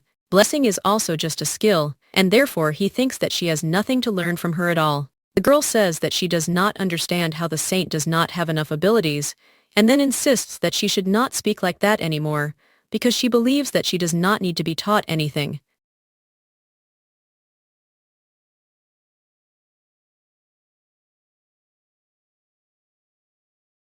The little girl says that she will be happy to simply serve the saint, because this is what she always dreamed of. The main character agrees with her, and then says that today is already late, so from tomorrow she is counting on her. Hearing this, Monica was very happy, and then thanked the lady and assured that she would try very hard. The girl says that now that she has become the saint's personal servant, she wonders if she could speak to her more simply. Victoria says she wanted to ask for this back then, too. The saint says she never thought Knight Victoria would want such a thing. The lady is informed that she agrees with them and will speak more simply, and at this time, Monica thought that it was good that she had plucked up the courage and asked, because she thought that she was even more beautiful up close. The girl recalls that when she was slapped on the cheek for blocking the count's vassal, the saint shamed him in front of everyone. And not only that, she also tenderly worried about her. The little girl remembers that the mistress then said that the novice was so important, and therefore suggested that she go and get the ideal treatment. At this time, Monica thought that she was so glad that from tomorrow, she would be able to see the saint constantly. The next morning, Ordell and her assistants were doing morning exercises. After walking a few steps, she turns to Knight Victoria and says that she is dying. It seems to her that all the meat she ate yesterday will now come out. Victoria suggests they rest for a bit and then start training again. Meanwhile, the assistant turns to the saint, asks if she's okay, and then hands her a glass of water. The main character thanks her, and then says that the two of them don't need to follow her around from the very morning.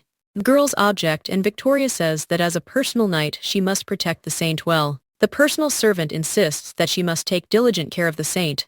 The lady thinks the two of them get along well and congratulates her.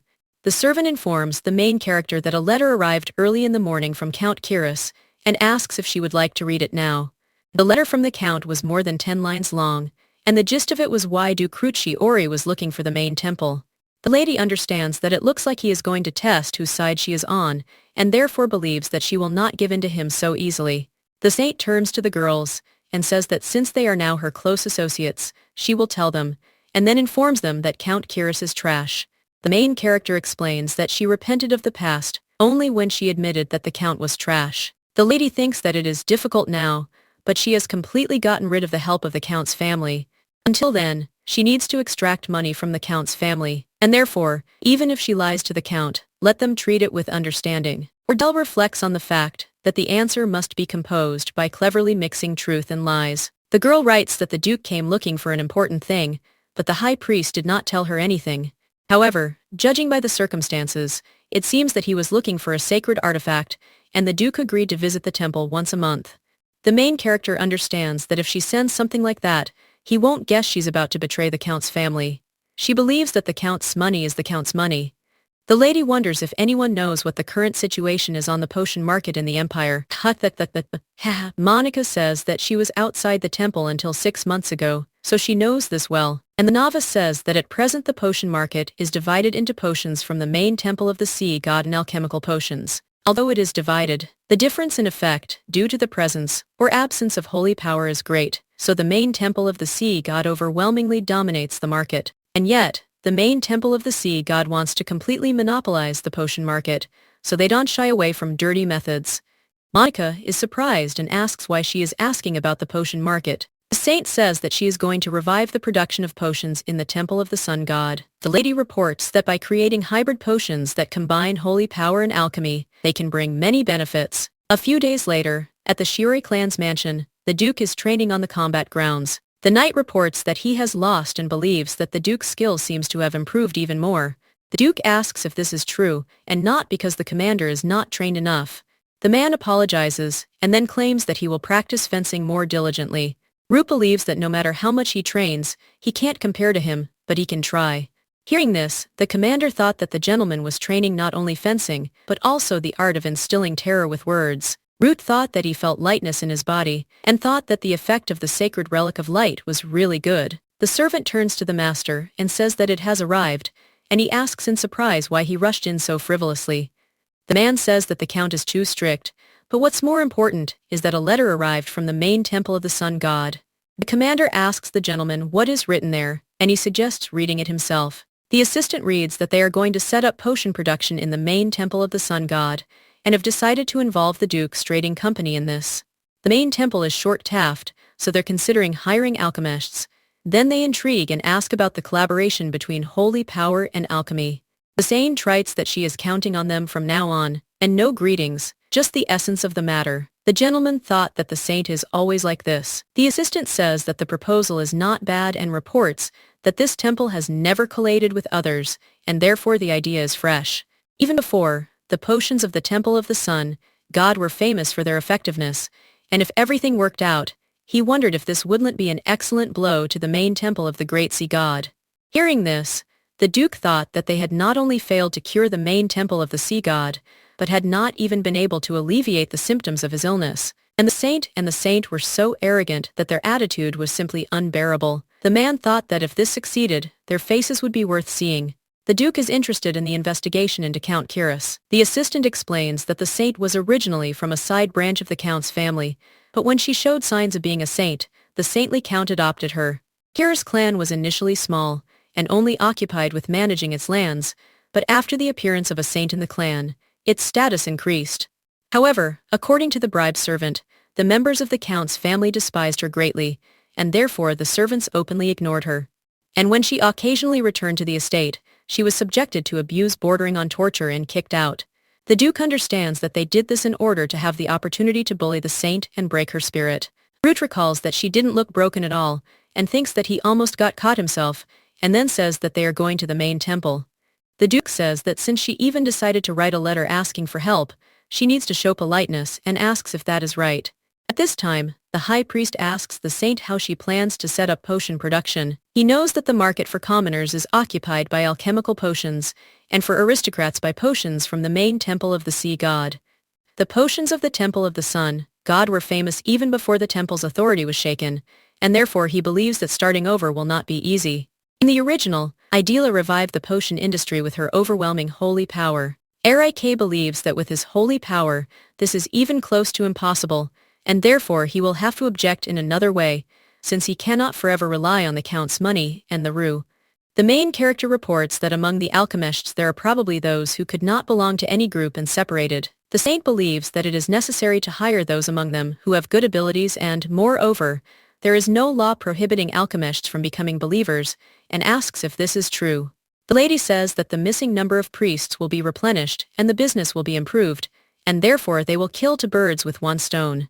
The knight reports that until now, due to the state of affairs in the temple, they were unable to try this, but now that some freedom has appeared, it would be a good idea to try to take up this matter. Seth knows that healing potions were originally the pride of the temple. The lady reports that she has already sent a letter to the Duke and that they will conduct business together with Duke Shiori. Hearing this, the high priest says that if we are together with him, then maybe it will work out, and then asks if it has already been decided. The commander of the Holy Knights reminds that the last time they talked, he asks if they talked about potion production. The saint objects and says that they didn't talk about this then, and then says that since they are offering him a share, it's interesting whether he will refuse. At this time, a maid enters the room and asks for forgiveness for interrupting the conversation, and then announces that His Excellency Duke Shiori has just arrived. Ordell asks in surprise if the Duke has really arrived, and thinks that she didn't expect him so quickly. Root turns to the saint and asks if she has been living well all this time. The main character thought that she was sleeping because she didn't understand why this man was here. The Duke asks in surprise what is happening and wonders if the man who appeared before her is so beautiful that it seems like a dream. The saint reports that, judging by the way he is talking nonsense in front of her, he really is the Duke himself, and then asks why he came so early. The man claims that she wrote a letter in which she said that she missed him, and asked if this was true. Root explains that's why he dropped everything and rushed over. The lady agrees and says she really did miss the Duke's money. The lady tells him not to look at her like that, because today, due to business, she had breakfast and lunch in the carriage, and therefore suggests that they eat first and then talk. The Duke, cutting the meat, says that she is going to create a potion together with the alchemists. The saint agrees with him and explains that their priests alone are not enough. And at that moment, she thought about how, after all, a person must be fed before doing anything. The lady understands that meat is the best option, and then says that judging by the fact that he rushed over so quickly, he certainly accepted the partnership offer and asks if she is right.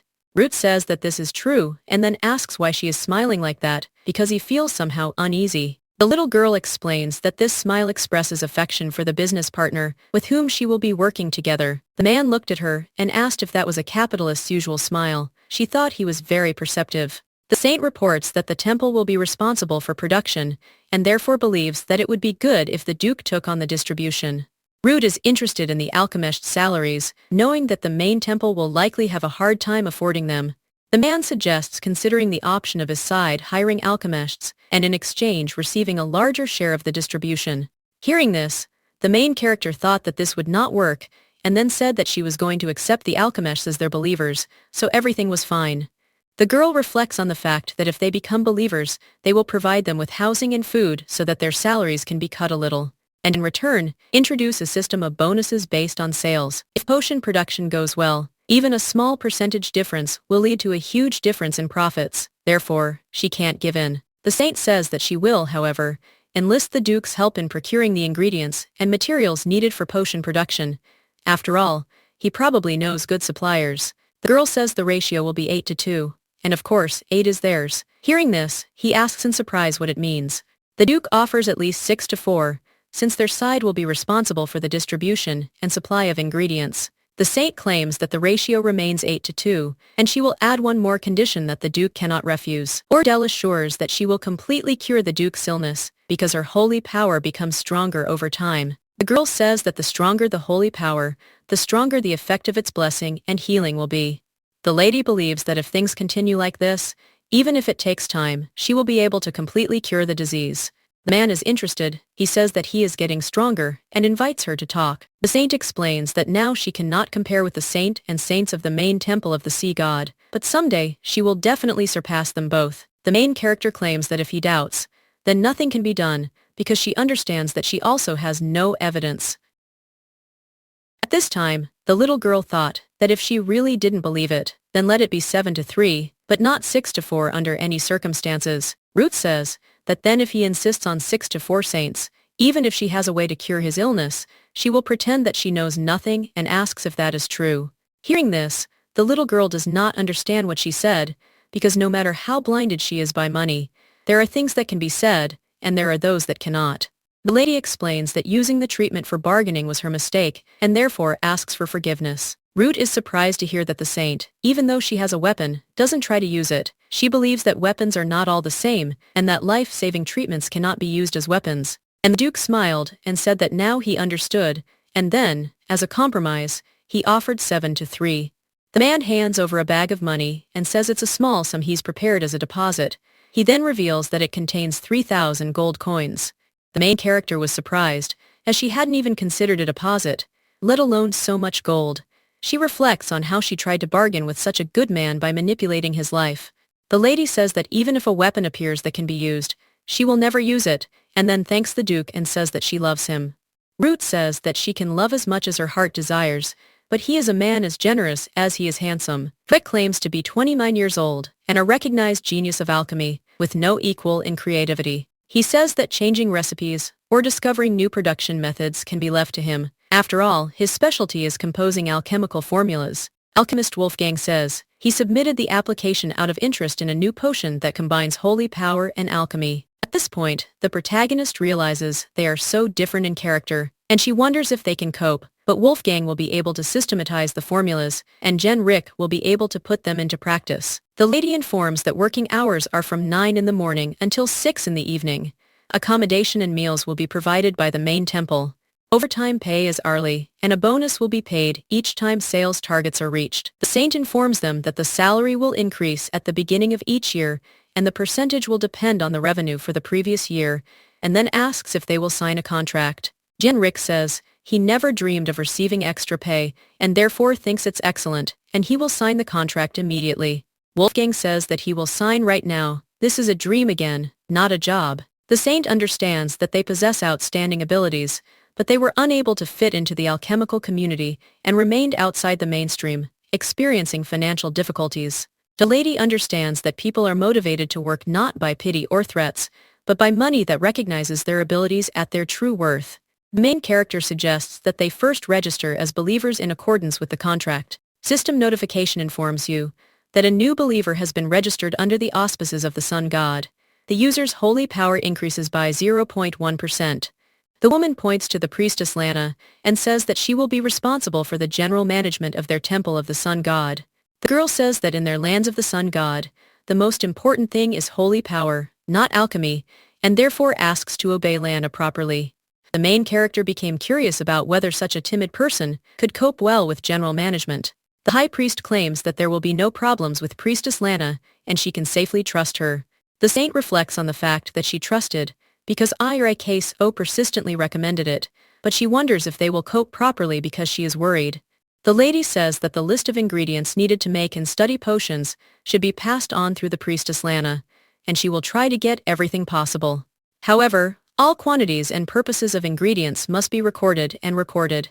Any use found for non-related purposes will be immediately deducted from wages. The saint claims that the priestess Lana possesses strong healing powers and knows well the recipes for making potions passed down in the main temple from generation to generation. The lady asks them to join forces and create a good potion because she hopes for them and believes in their joint success. 2 weeks later, the alchemists began arguing among themselves. Wolfgang versus K.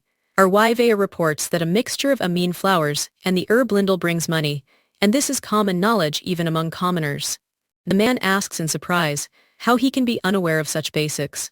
Rick insists that if they are mixed correctly, they will create a fantastic potion, and that's for sure. The alchemist claims that if you choose the right proportions, the result will be better. Gale Gang asks in surprise what this best ratio is. He explains that this is what needs to be researched, and if the right ratio is found, it will go down in history. Lana approaches the boys and asks them not to quarrel, but to work instead. Rick orders them to provide a basis for such confidence. Wolfgang screams and asks why he is so slow-witted, and if his brain is made of sweet potatoes.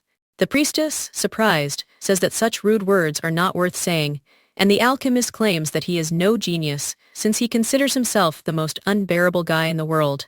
Lana says that in the sacred temple, one cannot speak rude words, and therefore suggests that they control themselves. At this time, the main character, watching them, thought that she came because they said that there had been no progress over the past few days. The lady understands that this is all because these two were arguing. She approaches Lana and suggests that she calm down a little. However, the priestess was angry, and then reminded that she had said that one cannot speak rude words in the sacred main temple. Lana claims that they are geniuses, adults who can't even come to a common opinion, and then asks which of them are geniuses. The woman claims that they have been arguing for several days in a row, and that is why there is no progress, and then orders them to immediately apologize to each other.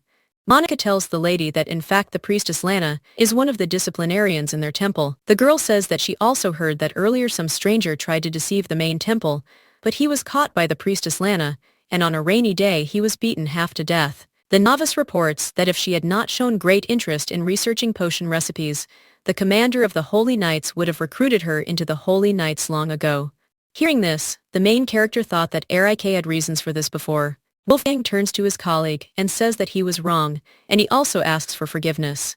Lana says that this is good and suggests that they treat each other with respect. At this time, the main character could not hold back her laughter, and when she was noticed, she asked for forgiveness and explained that it was an accident.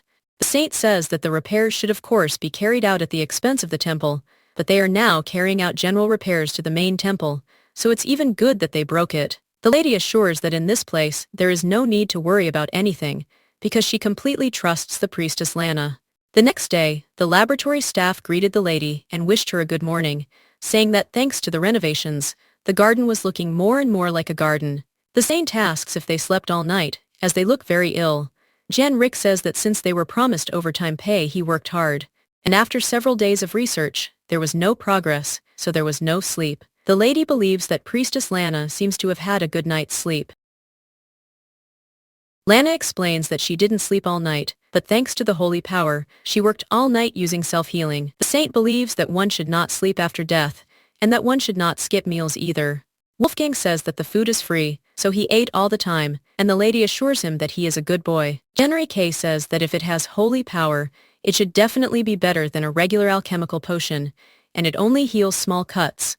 Wolfgang Vieska, Riki Vea says that if only the amine flowers and lindel grass could be mixed correctly, it would be perfect. The alchemist asks if he has not yet given up on this mixture, and therefore suggests that he show a little flexibility. The brown-haired man explains that he spent about 2 years previously studying why the two plants are incompatible. And if you take just the components themselves, there were no contradictions between them. The only problem was that the effect changed if there was even a little more of one of them. Lana suggests that they first have a cup of tea and take a little rest, because she believes that the fact that they created a potion that works into weeks is already an excellent result. The alchemists thank them and say they'd be happy to have some tea. Wolfgang, surprised, asks what kind of tea it is, as it's the first time he's tried it and can't understand why he feels so much calmer. The saint explains that this tea is made from dried hyacinth flower petals. This flower grows only in the main temple and requires only sunlight and the holy power of the sun god. The lady says that because it absorbs holy power, it calms the spirit and body. Hearing this, the man says that a flower that has absorbed holy power is just what he needs. A little while later in the mansion Ori Duke says that today is exactly the month that the saint spoke about and he is interested in. Suddenly the man felt pain and realized that it was really as Ordell said. The Duke reflects on the fact that perhaps the effect is also due to the fact that he simply wears it, since it has become much more bearable to endure pain than before. The gentleman recalls the lady's words about her blessing being temporary and valid for 1 month. He realizes that at least she hadn't deceived him. Buddha became curious about whether this damn disease could ever be completely cured, and he knew that he was hooked. The man thought that it was strange that he had fallen for the hook, and not that it was unpleasant, but on the contrary, for some reason even seemed funny to him. The gentleman turns to Yuri and tells him to prepare the carriage, because they are going to the main temple of the sun god. The mating the Duke says that she thought that he would arrive early, but he is quite late. Root explains that he wanted to test the effect of the blessing first, and at that time he looked at the lady and smiled. At this time, the girl thought that he was saying that he was late because he was checking whether she was telling the truth, and he was smiling slyly. The saint asks if the effect of the blessing has disappeared, and therefore, believes that it must be very difficult for him, and yet he still smiles. The girl doesn't understand why he's acting this way and suggests that maybe he's gone crazy from the pain, because the man smiled even more. Root explains that he smiles because he is glad to see a saint, and then asks if she is a saint because he thinks that it does not seem like it. The gentleman says that the saint only wanted to see his money. Hearing this, the lady smiled and assured him that, of course, that was absolutely not true. The lady invites him to come in, and then tells him that this is a laboratory, and they are working hard there. Lana turns to the saint and greets her, and then informs her that it will take some time to prepare the amount she spoke of. The priestess asks the mistress who is next to her, because she thinks that outsiders are not allowed to enter. The main character explains that she wants to officially introduce him, and then says that this is His Excellency Duke Shiori, and he will be engaged in distributing the potions that they create. The boys were very surprised to hear this, because they knew how important he was. They were surprised that he came in person. The saint asks if they could tell the Duke everything about the new potion, because he is very interested in how the process is going. Unrik raised his right hand up and said that he would tell everything on behalf of everyone, and then said that it was an honor for him to meet the Duke. The alchemist explains that he thought that if you mix samine flowers and lindal grass correctly, you will get not poison, but the best effect. Root, surprised, asks if they found the right ratio. He explains that he hasn't, but he has found a new ingredient that will harmoniously combine their properties. Jin Rak reports that this flower is a hyacinth, and probably because it has absorbed the strong, healing holy power of the sun god. It goes well with everything. The alchemist explains that when he added this flower, the two herbs not only mixed well, but their activity also became at least 5 times higher than that of existing samples. The worker believes that it can be sold as a prototype and that it will be no worse than others. The saint asks the Duke if he saw it, and then reports that all 3 have worked hard. The main character says that since they have successfully developed a prototype, she will pay them an additional bonus. Hearing this, the guys were very happy, and then together they said that they would continue to serve her faithfully and truly, and then thanked her for such a surprise. The girl says that she is glad that she was able to show a good result and then suggests taking the prototypes and trying them out. The Duke smiled and said that he was very glad because his money was not spent in vain. The gentleman says that the characters of these two alchemists are completely different and he was worried, but now they get along well. Hearing this, the lady thought that Wolfgang was the Duke's recommendation and the generic was hers, and then she thanked him for finding good alchemists. The man claims that he is not worth thanking, because in fact, even the main temple of the sea god could not cure his illness, so he had no other options. The Duke explains that this is why he once turned his attention to alchemy, and that is when he met Wolfgang, who was rumored to be a genius. Root reports that he tried to order medicine from him, but there was no effect, and when he was already desperate, not finding a way, and in alchemy, he accidentally came across an ancient book.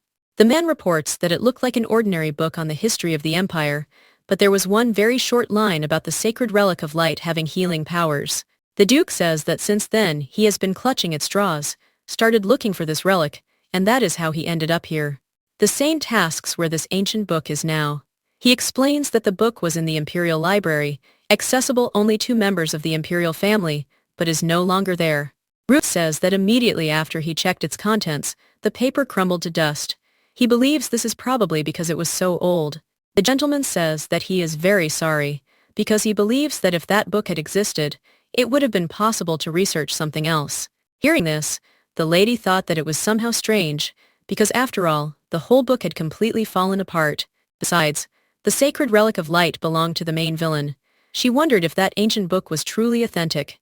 Root looked at her and asked if she was feeling well. The lady assured her that she was fine, and then announced that she would now cast a blessing and asked for her relic. The man touches her hand with his hand, and at that time she thought that he was doing wrong, because she told him to give her the relic. The saint claims that she needs the relic and asks why he extended his hand. The Duke explains that he also did not give it to her so that she could admire his beautiful hand, and then offers to give him a potion. Root wonders if it wouldn't be better if he, a patient with a special disease, tested the potion's effectiveness. Ordell asks in surprise if he has gone crazy and then grabs his hand and screams, telling him not to let go of the relic under any circumstances. The girl claims that if these black spots suddenly start to rage, then who knows what side effects might arise. The gentleman sits down on the floor, then takes the medicine and drinks it. He says that compared to the sacred relic filled with blessings, this is certainly not the same, but nevertheless, the pain has subsided a little. The man reports that, given the particularities of his illness, this potion has a good effect. The saint, crying out, asks in what situation does he have enough mental strength to analyze it. He wonders if she was so angry because she was worried about him. Ordell used the activation of the blessing skill and then offered to try the potion. The Duke took the medicine and said that it was much more effective than what he had just had and at least 3 or 4 times better. Hearing this, the main character thought that, given the characteristics of the disease, Rue was much more effective than the generic suggested. The system message states that the Aurora artifact has been blessed and the blessing lasts for 30 days. The saint informs him that she has filled him with blessing again, and therefore suggests that he no longer engage in nonsense and come in advance before the end of the month. The lady asks if he understands. The man takes the necklace and thanks her, then says he can't live without it anymore. Root believes that now that the batch is ready, sales can begin immediately, and then says that he brought a donation for this month and the fee for charging. Iredell saw the money. She smiled and said that it was wonderful, because he knew very well that she loved him very much. The gentleman asks if she means his money, and then says that he is worried that if the money runs out, then the holy love will disappear. The lady smiled and said she knew the Duke would never run out of them. Suddenly, she saw his gaze and couldn't understand what had happened. Root says this is very sweet talk and a delight to the ears. She realizes the Duke seems a little down-hearted, but thinks she might just be imagining it. When the priest saw the medicine, he was surprised and asked how they managed to create a potion ready for sale so quickly and said that he was truly amazed. The commander of the Holy Knights explains that since he added flowers from the hyacinth that grows only in the Great Temple, this product will become even more unique. The saint claims that this is all thanks to the priestess Lana and the alchemists who worked tirelessly all night. Ordell reports that she thought about it and became interested in whether it could be made even better, and what if they put the power of the sacred relics they possess into the products. The high priest asks in surprise if there is really any need to go that far. The main character asks what he is saying, and then claims that the first impression is the most important factor in any business. Eric insists that from the very beginning they must convince everyone that the sun god's potion is something special. She understands that they are people who have absolutely no understanding of business. The girl explains that, of course, when the team of creators develops a better potion, they will stop using it, because they know the power of sacred relics is not infinite. The high priest says he now understands, and therefore suggests that they proceed accordingly. The lady suggests leaving it to her, and the two of them continue their work. System message informs that the blessing skill has been activated on the target potion. The main character thinks about how they say that if she casts a blessing, the effect will be stronger, so she becomes interested in how she cannot do it. Of course, usually a girl is not capable of such a powerful blessing, so she had to lie as if she was using another power, because she was ashamed that she was constantly lying. Iredell thinks that this is good, because now the success of this business is in her pocket. The system reports that excessive use of the blessing skill increases the strain on the user's body. The little girl looked at her palm and wondered what this red liquid was. The lady understands that her divine power has grown compared to what it was before, but she cannot withstand even this. The girl realizes that she is not fainting and hopes that this does not shorten her life. The system message states that there is no effect on lifespan. However, the user's body becomes more fatigued and temporarily weakens. As her divine power increases, the strain on her body will decrease. She understands that she simply needs to increase her divine power, and the problem is solved. The saint reflects on the fact that she still needs to be more careful, so that others don't notice, otherwise they will start to worry. Ordell turns to the girls and says that everything is ready. The novice says with delight that it looks much more mysterious and special than before, and then asserts that it will definitely sell well. The saint asks if she is telling the truth, and then suggests moving it quickly, because she believes that this way they will be able to start sales faster. The protagonist looked at Knight Victoria and asked what was wrong with her. She explained that she just seemed to smell a red liquid, but she didn't know where it was coming from. Monica asks if this is true, and then says she doesn't feel anything. The main character also claims she doesn't feel anything. At that moment, the girl thought that next time, she'd need to clear the air thoroughly before calling them. She knew that if this happened again, she'd definitely be exposed. The high priest turns to the saint and asks if she's finished her work. The lady explains that the potion enhancement was very successful. The saint explains that the power of incense, which enhances abilities, was perfect. Victoria, surprised, asks if there's a new potion.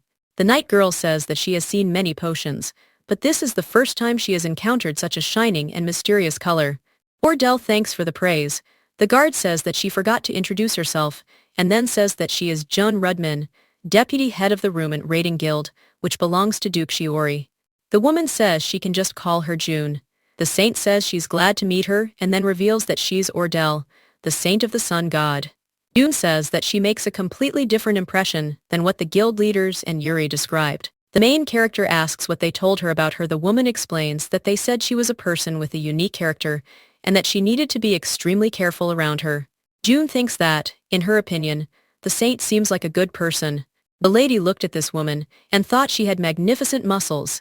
Meanwhile, she realized that instead of thinking about herself, Ruth was going around telling everyone she had a strange personality. The main character says that, as befits a deputy head, she has excellent insight. Hearing this, the woman asks if it's true and then smiles and claims that she is. The saint suggests that next time you should definitely come when she has more time, as she would like to chat with her over a cup of tea. Dune says that of course she would like that too, and will look forward to that day. And then she says that she received all the necessary instructions from the head of the guild, and therefore suggests not to worry, but simply trust her. Dune waved goodbye to the girl, while the main character admired her magnificent muscles. The saint says that she is envious and very envious, because she understands how much effort and time is needed to achieve such a result. The high priest reports that he did not expect the vice leader of the guild to appear in person, and is therefore a little surprised, since it seems that the Duke intends to seriously invest in this matter. Arkal looked at the main character and said that she didn't know, and then said that the Rumen Guild is so large that 3 teams work within its structure. These teams report to the deputy guild leader. When the guild leader, the Duke, gives orders, the deputy leads each team. The deputy chief only intervenes when he receives a direct order from the Duke. That's because the deputy chief is incredibly competent. The young lady suddenly remembered a sinister detail from the original novel that she had completely forgotten. In the original, the collapse of the Rumen Guild was the turning point after which Luther turned into a true villain. It was briefly mentioned that the impetus for this collapse was the death of an important person who was the link between the guild and Luther. The girl doesn't understand whether they were talking about June Rudmin. After some time, the head of the alchemical potion shop, Lewis Martin, screaming, asks if the potion from the Great Temple of the Sun God is available for sale. The Baron explains that the Rumen Trade Guild is rumored to be selling a trial batch. The price is low and the effect is good, so they're quite popular among the commoners. The gentleman screams and says that to think that these creatures, the Temple of the Sun God, still exists. While the Temple of the Sun God was fading, the supporters of the Temple of the Great Sea God targeted the nobility and aristocracy. That's why they targeted the common people and didn't interact with them. Lewis understands that they had a complete monopoly, and the common people had to buy their potion no matter how high the price. And now this nearly defunct temple is crawling out of nowhere to ruin everything. He can't understand how the Great Temple of the Sun God even managed to enter into an alliance with that very Rumen guild. The alchemist believes that the followers of the Sea God will not be happy about this either, although this is a product of the Sun God, and they started with commoners. Since they have divine power, sooner or later they will try to sell it to the nobility and the imperial family, and the Great Temple of the Sea God will only be satisfied if it remains the best of the best. Lewis thinks he's come up with a great idea. The alchemist believes that he may not be able to compete with the Rumen Guild, but the Great Temple of the Sea God is a completely different matter. At this time, the woman, being in the Great Temple of the Sea God, says that Lewis Martin sent a letter regarding potions. The saint of the Great Temple of the Sea God Carmen Arya claims that this is her duty and asks if she wants to deal with every such detail. The servant explains that he has familiarized himself with it, but this is a matter that she, as saint, should also know about. Carmen snatches the letter from his hands and tells him not to waste her time. When the saint read the letter, she screamed and asked how these bastards still hadn't died and were desperately clinging to life. Carmen thought that he was going to become a follower of the great god of the seas, and even personally sent him a blessing. The woman thinks that this arrogant man, Shiori's roots snorted and simply left. The saint, screaming, asks why the Lumen Trade Guild is helping these minions of the sun god. She asks when they managed to establish this connection and why. At this time, the saint of the Great Temple of the God of the Seas, Dominic Arya, enters the room and asks in surprise what is going on. The saint explains to her brother that these clinging followers of the sun god are still alive, and moreover, they say that their potions are distributed by the Lumen Trading Guild. The lady explains that, judging by the letter, they started sales half a month ago, and then asks why they are only finding out about this now. The man orders that the messenger who brought this letter be taken away. The servant turns to the saint and then claims that he is guilty and therefore asks only not to punish him. Dominic reports that the person in charge of the potion business needs to be replaced today. His sister agrees with him and believes that they are annoying minions of the sun god. Carmen says that this potion business was a great opportunity for the great god of the seas to become the only main god. The saint understands that other temples are not interested in expanding their influence and then asks if there is any way. Dominic asks Carmen if she has received a revelation from God lately. The lady assures that this did not happen, and it seems that lately he has not even looked at her. The brother reports that he, too, has not felt divine energy for a long time, and therefore thinks that every time something important happened, the great god of the seas sent a revelation. Dominic believes that this means the matter is not serious enough for the great temple of the sun god to be revived. The lady therefore suggests simply observing, since she believes that if Duke Shiori helps them, it will be difficult to interfere. The saint wonders if it would be better to send an informant there instead to sort out the situation. Carmen says that she likes this plan and she agrees with it, and believes that if this is the one they have been cultivating so diligently, he will get any information. At this time, the main character, screaming, suggests that they look, because all 500 bottles of their trial potions have been sold. The commander of the Holy Knights says with delight that even requests for reservations are pouring in like hail. The high priest reports that this is truly incredible and astonishing, and then asks if the saint had foreseen such success. The lady smiled and assured that of course this was not so, considering that until now, divine power potions were only available to high-ranking persons due to their price, and the fact that they sold them at an affordable price to common people played a positive role, and of course they had a good effect. The saint claims that Monica helped them a lot, because in fact she herself had some doubts about whether it was too early, but she alone so diligently researched the market. The protagonist recalls Monica screaming and insisting that now was the perfect time to start a potion business immediately. Then she explains that's how she convinced her, Ordell explains that the Lumen Trade Guild was also very helpful, and that it was at this time that she remembered these muscles and thought that they weren't lying. And then he says that since they are selling so well, the potion-making team and the priests responsible for divine power will have to work hard from now on. Arika thought that the saint had taken on the final stage of strengthening with the help of the shrine, and therefore believed that they also needed to try. The knight turns to the high priest, and then claps him on the shoulder and bids him hold on. And at this time, the main character, watching them, thought that she needed to buy them meat again. The system message reports that 1,000 people have learned of the existence of the sun risen from death, and its power has increased slightly. Hearing this, the main character thought that the indicators were growing simply because people were learning about the god of the sun. The saint understands that the potion business will continue in the future, so that even more people will learn about the existence of the sun god, and then the speed of restoration of the god's power will increase.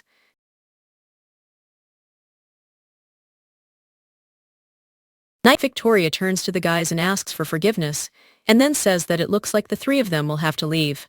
Knight Victoria explains that the matter is that Monica's parents have just visited the Great Temple. Hearing this, the main character was surprised, and thought that she had previously been unable to initiate a conversation, so she decided to remain silent. The girl remembers that the novice said that she initially ran away from home, and then, having awake in the divine power of the sun god, came to this place. Ordell understands that the runaway daughter will now meet with her parents, and also thinks that a storm will break out. At this point, Monica offers her parents a look, and reveals that she has awake and divine power. They look at her in surprise, and ask if an angel is standing before them. The parents said it was truly amazing, and then said they were proud to have her as their daughter. They hugged the girl and were very happy. And at this time, watching them, the main character thought that she was about to be spanked on the butt, but they were communicating so peacefully. When Monica saw the saint, she ran up to her and asked if they all came because of her, and then asked for forgiveness for disturbing her. The novice explains that she also did not receive any news, and therefore did not have time to tell them. At this time, the main character thought that she assumed that someday her parents would come, but she believes that whoever sees this will think that they kidnapped their daughter. Monica's father approaches the lady and asks if she is a saint of this temple. She assures him that she is and then asks who they are. The gentleman explains that he is Count J. Kentel from the east of the empire, Monica's father. The lady says she understands, and then reveals that she is Ordell, a saint of the sun god. At this time, the young lady thought that she was a saint of one of the three main gods, the sun god, and did not understand why she had to humiliate herself in front of some count. The woman turns to the saint and asks her to forgive her rudeness, and then says that her name is Miriam and she is Monica's mother. The mother explains that after receiving news about her daughter, with whom she had not been in contact for more than 6 months, she felt very heavy at heart the entire time they were getting here. The saint says that they also heard something from Monica, and then asserts that, however, the great temple of the sun god respects the thoughts and freedom of every person. Ordell says that she therefore wants them to know that they never imposed any opinion on Monica. The main character became curious whether they would just let Monica go. After all, after she became her close confidant, life became much more comfortable. The saint understands that she has a flair for business, and that she is a promising novice priestess who also helps in the transfer of healing power. Ordell says that they met after 6 months, and first suggests talking alone in a quiet place. The lady turns to Monica and suggests that she go to the reception area and talk to her parent about what has accumulated, and also says that she can show them the great temple, although there is not much to see there. The father says in surprise that it's not so bad, or rather not as bad as he thought. Mother reports that it seems that this saint is a modest person, because she thought that all saints are spendthriftess, and probably because she only saw the saint of the great god of the seas. Monica thought that, of course, before, their saint was the embodiment of luxury, but she believes that this bitch and their saint are incomparable. The novice reports that the saint now lives modestly, having given up a life of luxury and also taking great care of her youngest children. The mother asks her daughter if she really became a follower of the sun god, since she made her parents shed tears for 6 months, and now she is a priestess. The woman asks if she knows how surprised her dad was when he found out she was there. Monica apologizes for making them worry. The girl explains that she did not deliberately hide the awakening of divine powers, and that it happened suddenly, and rather after she ran away from home. Monica claims that no one forced her to become a follower of the sun god, because it was her choice, and therefore she will live her whole life as a priestess there. The young lady claims that this is also why she does not wish to become the heir. Her parents were surprised to hear this. Mother turns to her and says that, be that as it may, this place is too modest for her, and asks if she is right. The woman suggests that they first return home and talk, and besides, the temple of the sun god is on the verge of complete oblivion. Father says that both the corridors and the garden all look so poor, because he thinks that if this were at least a temple of the great god of the seas, he would not be so worried. The count says that this is some unknown sun god, and asks what benefit she gets from becoming a priestess of this place. Monica suggests that they not compare this place to such a vile temple of the great god of the seas, and then claims that she is a priestess of the temple of the sun god. The girl claims she no longer needs personal gain or fame. Hearing this, her mother insists that she is, after all, their daughter. Miriam reminds her husband that she said Monica wouldn't come home.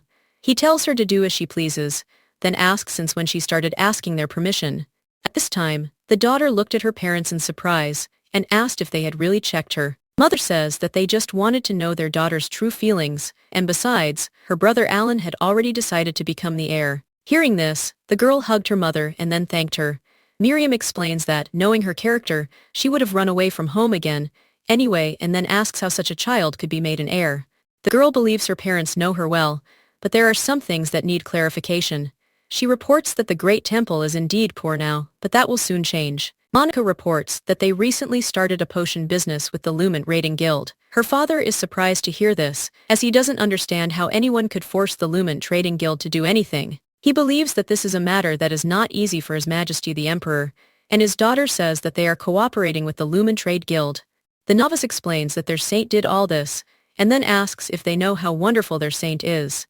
Monica says the potion business is missionary work, and she even saved her.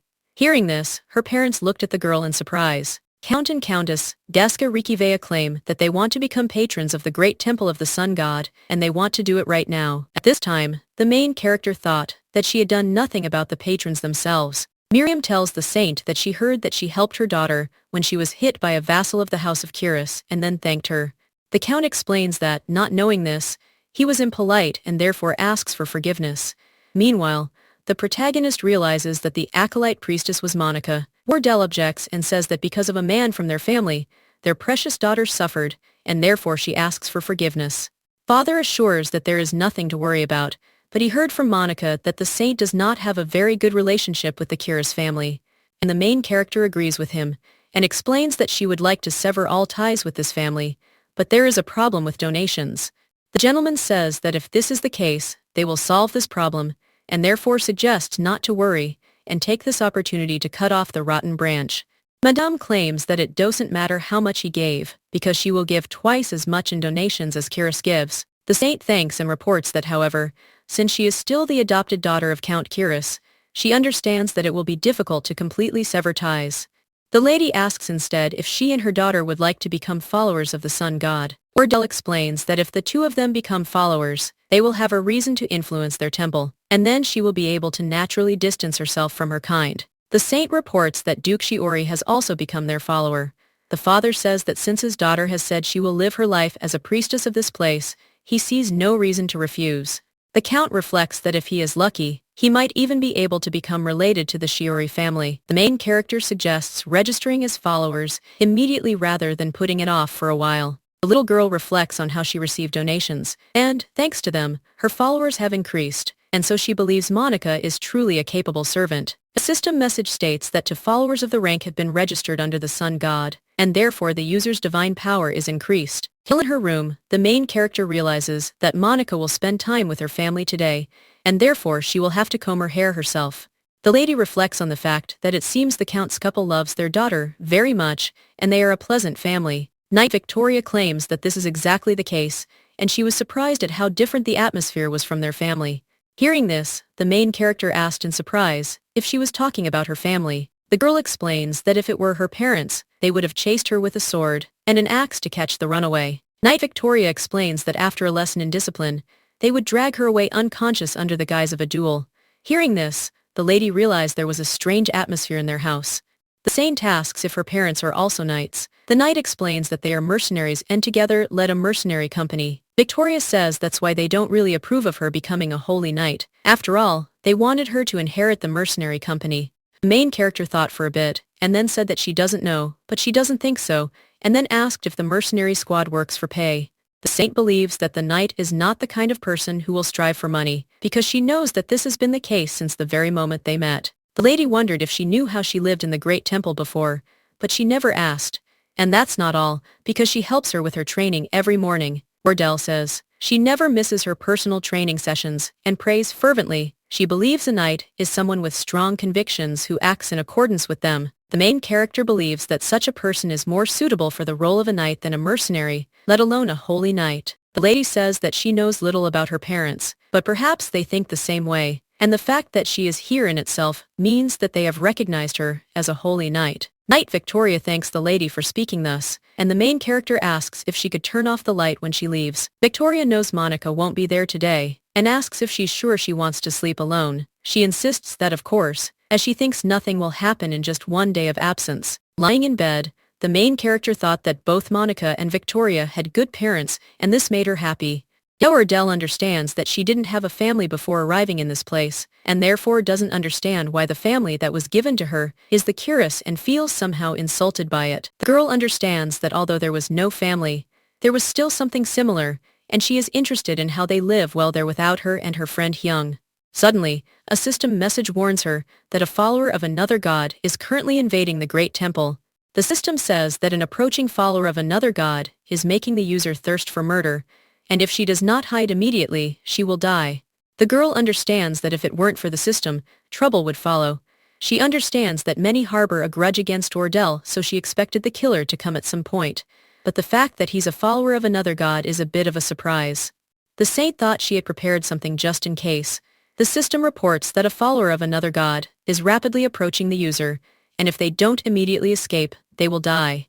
At this time, the girl used the activation of the body enhancement skill, and when the man approached her, she hit him. The lady looked at the fallen man who was lying on the floor and thought that she had dealt with him. The saint reflects on the fact that it is, after all, a divine object, and she knew it would be useful someday. She realizes it hasn't perished. The girl looked at him and realized that she didn't have handcuffs or rope either, and therefore nothing else suitable was in sight, so she tied him up with clothes.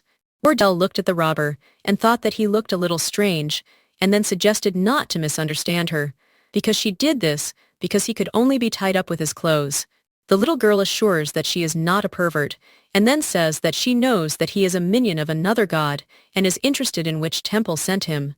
However, the man remained silent in response, and she realized that, as expected, he wasn't forthcoming. She hadn't yet met the other gods directly, but if she had to choose, it would most likely be the great god of the seas. The saint believes that he probably became jealous because of the recent success of their potions business, and the remaining god has no connection with her at all. Gale is sure that this is definitely the great god of the seas, but even so, she considers sending a robber right away to be useless. The lady asks him what order he was given and orders him to answer. She touched his face and thought she had hit him too hard. The girl understands that the divine item must be really good since he cannot come to his senses after one blow. She believes that we also need proof that these creatures from the temple of the great god of the seas sent the killer to get it, and then she says that nothing can be done. System message informs you that the healing skill has been activated, and your wounds are being healed.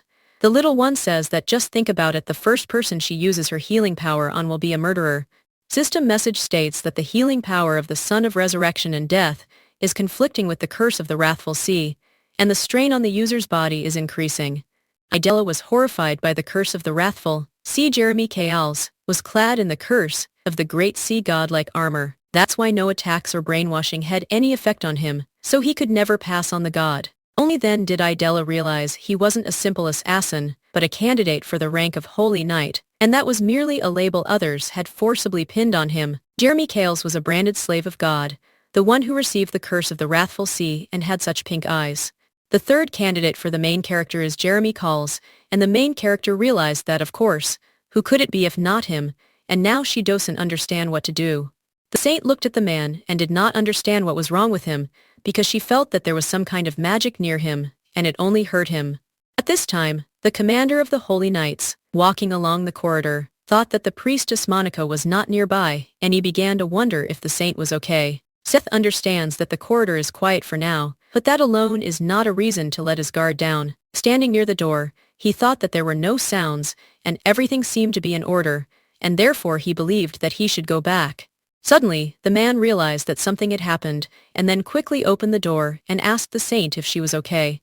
Gale saw the commander of the Holy Knights and asked not to misunderstand her, and then explained that he suddenly screamed and fell, and that is why she treated him. The girl realized that if she said that this was a killer sent by the great god of the seas, the maddened Seth would finish him off. The knight approaches the saint and tells her that she has a red liquid on her palms and asks if she is okay and touches her cheek. The lady explains that everything is fine because she just went a little overboard with the use of divine power, and otherwise there are no wounds. At this time, the young lady realized that it was good that he thought about her first, because she had time to come up with something. The commander of the Holy Knights asks in surprise whether she overdid it with the use of divine power because of this shameless man, and then says that he will deal with it immediately. The saint asks the commander of the Holy Knights to wait, and then explains that this man is not dangerous because she has already disarmed him. The lady offers to see that she tore his clothes and tied him up. Seth agrees and thinks it's a good idea. The commander claims that although he wants to punish him immediately for attacking the saint and making her bleed red liquid, Seth says that until they figure out who's behind this, he'll follow all the procedures and throw him in jail and interrogate who sent him. The man says that from now on, he will strengthen the saint's security and will also increase his personal security, since after today's incident, this is not discussed. The main character objects and claims that Monica and Knight Victoria are enough for her. The commander of the Holy Knights says that she is often alone at night, and that this happened today, and therefore she believes that there are not enough knights. The saint suggests they discuss this later, since they need to deal with this bandit first. The commander claims he also needs to find out something from this guy, and will therefore conduct the interrogation personally. Gale says that under no circumstances should he be finished off before then. The man says he understands, and then picks up the robber and carries him away. The lady asks if he promises her this. The commander of the Holy Knights says that he will report the situation to the high priest, since this is the first time this has happened in their temple, and therefore he believes that he will be surprised. Seth says that the saint was probably very scared, and therefore suggests that she not worry and get a good rest, since it is already late. The knight claims that no one will disturb her anymore tonight because he will guard her and will be outside the door the whole night. The next day at 7 in the morning, the main character woke up and thought that even after such a nightmare at night, she had to get up so early. The girl thinks it seems like there's no such thing as sleeping longer in her life. She knows her condition currently prevents her from exercising. The main character understands that she should then limit herself to light stretching, because she still feels very, very tired. When she opened the door, she saw that the commander of the Holy Knights was standing near the door, and when she saw him, she was very surprised. Seth turns to the baby and asks if she's awake yet. He thinks she must be tired from yesterday and asks why she doesn't sleep some more. The lady explains that she is used to getting up early, but now something else is more important, and then asks if he has been standing at the door since then. The man reminds that he said that no one would dare disturb the saint, and therefore decided to control everything himself. Hearing this, the main character thought about what it meant. It was just an important expression, but a real promise to guard her sleep all night. The girl reflects on how the sword master cannot get tired from one sleepless night, but she realizes that he looks paler than her, and therefore assumes that maybe something else happened. The saint says that thanks to the commander of the Holy Knights, she never woke up and slept soundly until the morning, and then thanks him for guarding her sleep. Seth reports that he is glad that she slept well, and that he was even glad to be of service to her. Meanwhile, the maids, cleaning the hallway, ask in surprise if the murderer had broken in during the night. They don't understand what there is in this poor temple to intrude upon. The maid says that the robbers haven't visited them for a long time, because everyone knows that their church is poor, and even the church mouse is richer. The maid says she doesn't know, but in general the rumor that the attacker was caught spread everywhere, and then asks if they know who they attacked. The maid reports that this night the robber wanted to finish off their saint, and therefore believes that whoever this attacker was will not be able to collect his bones. The girl says that their saint has certainly changed a little lately, and then asks if her character changes so easily. The maid reports that she would not be surprised if the saint separated the flesh from the bones of this attacker, and then another girl comes to them and reports that the saint was not harmed, and not even a single hair fell from her head. While sitting at breakfast, the protagonist asks where Knight Victoria is. Seth explains that she's briefly away on 2nd Division business. The commander asks if she might feel insecure when he is around and not Knight Victoria. The saint assures that this is certainly not true, because she believes that the commander is the most reliable, and therefore she is very lucky to be next to him. The girl says that this is a secret from Knight Victoria because she thinks that if she hears this, she will be upset. The saint quietly asks whether it is possible that the affairs of the second division, which Knight Victoria is handling, are connected with her protection. Hearing this, the man did not know what to answer, but then he looked at the lady and smiled quietly. Ordell turns to the commander of the Holy Knights and tells him not to smile, but to say something in response, and also tells him not to charm her with his beauty. Seth explains that after such an attack, they can no longer just watch, and the girl asks if that's all he wanted to say. The commander of the Holy Knights explains that the safety of the saint is the safety of the entire great temple, and therefore asks to trust them, and let them take care of it. The saint says that since he says so, nothing can be done, and then she looked at the man. The lady asks, surprised, what she did wrong, since she doesn't understand what's wrong with him. Seth explains that it's likely because rumors about yesterday's incident have spread. The commander of the Holy Knights asks if he can now order everyone to keep their mouths shut. The lady, surprised, asks how yesterday's news has managed to spread. The main character thought about the maids talking about her, that she is a damn saint, and they are wondering what she did that made the murderer invade even this poor great temple. Another maid says that she knew that her bad nature would lead to this someday, and therefore does not even believe that their mistress apologized. The saint thinks that everything is so clear, because she knows how much effort was spent on restoring the image and assumes that it was all in vain. Ordell says that it looks like everything has already spread, so there is no need for this, and now suggests meeting with this guy. At this time, the girl thought that because of these creatures from the cult of the great god of the seas, her entire image was ruined, but she would not leave it like that. The saint reports that it is quite light there for an underground dungeon, and also wonders if this is the case everywhere. The commander of the Holy Knights explains that this place is built from a stone that has the ability to block magic, sword energy, divine power and other gods and other forces. He claims that in this place only the divine power of the sun god operates, but suddenly they saw the high priest.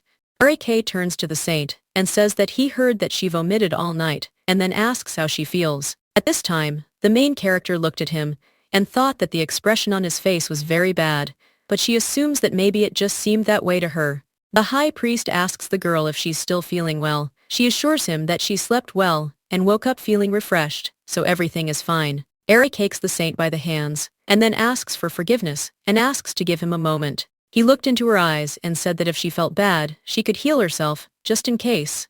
At this point, the main character realized that if he silently healed her, Seth, unaware that she was a false saint, might be surprised, so he deliberately says this during the healing. The saint understands that he is worried about her, and remembers that she felt this before, and then says that the high priest is really very kind. Arikavaskar Rikivaya says that there really are no deviations, thank God. The high priest announces that before the saint begins the interrogation, he will tell them what he has managed to find out. Ari K says that this man is completely enveloped in divine power, and everywhere there are traces of the great god of the seas, not even divine power, but the power of the god itself. The high priest argues that if divine power is the power that humans can use by receiving a blessing from God, then the power of God is the power that God uses. And since he is so tightly enveloped in the power of a god, it is not surprising that the commander of the Holy Knights could not notice his presence. Hearing this, the commander of the Holy Knights asked in surprise where he got the power of the great god of the seas. The main character asks the priest if this man died, because it was too quiet. Eric explains that he is conscious, but strangely enough, he does not react at all, even if he sends his divine power down on him from above.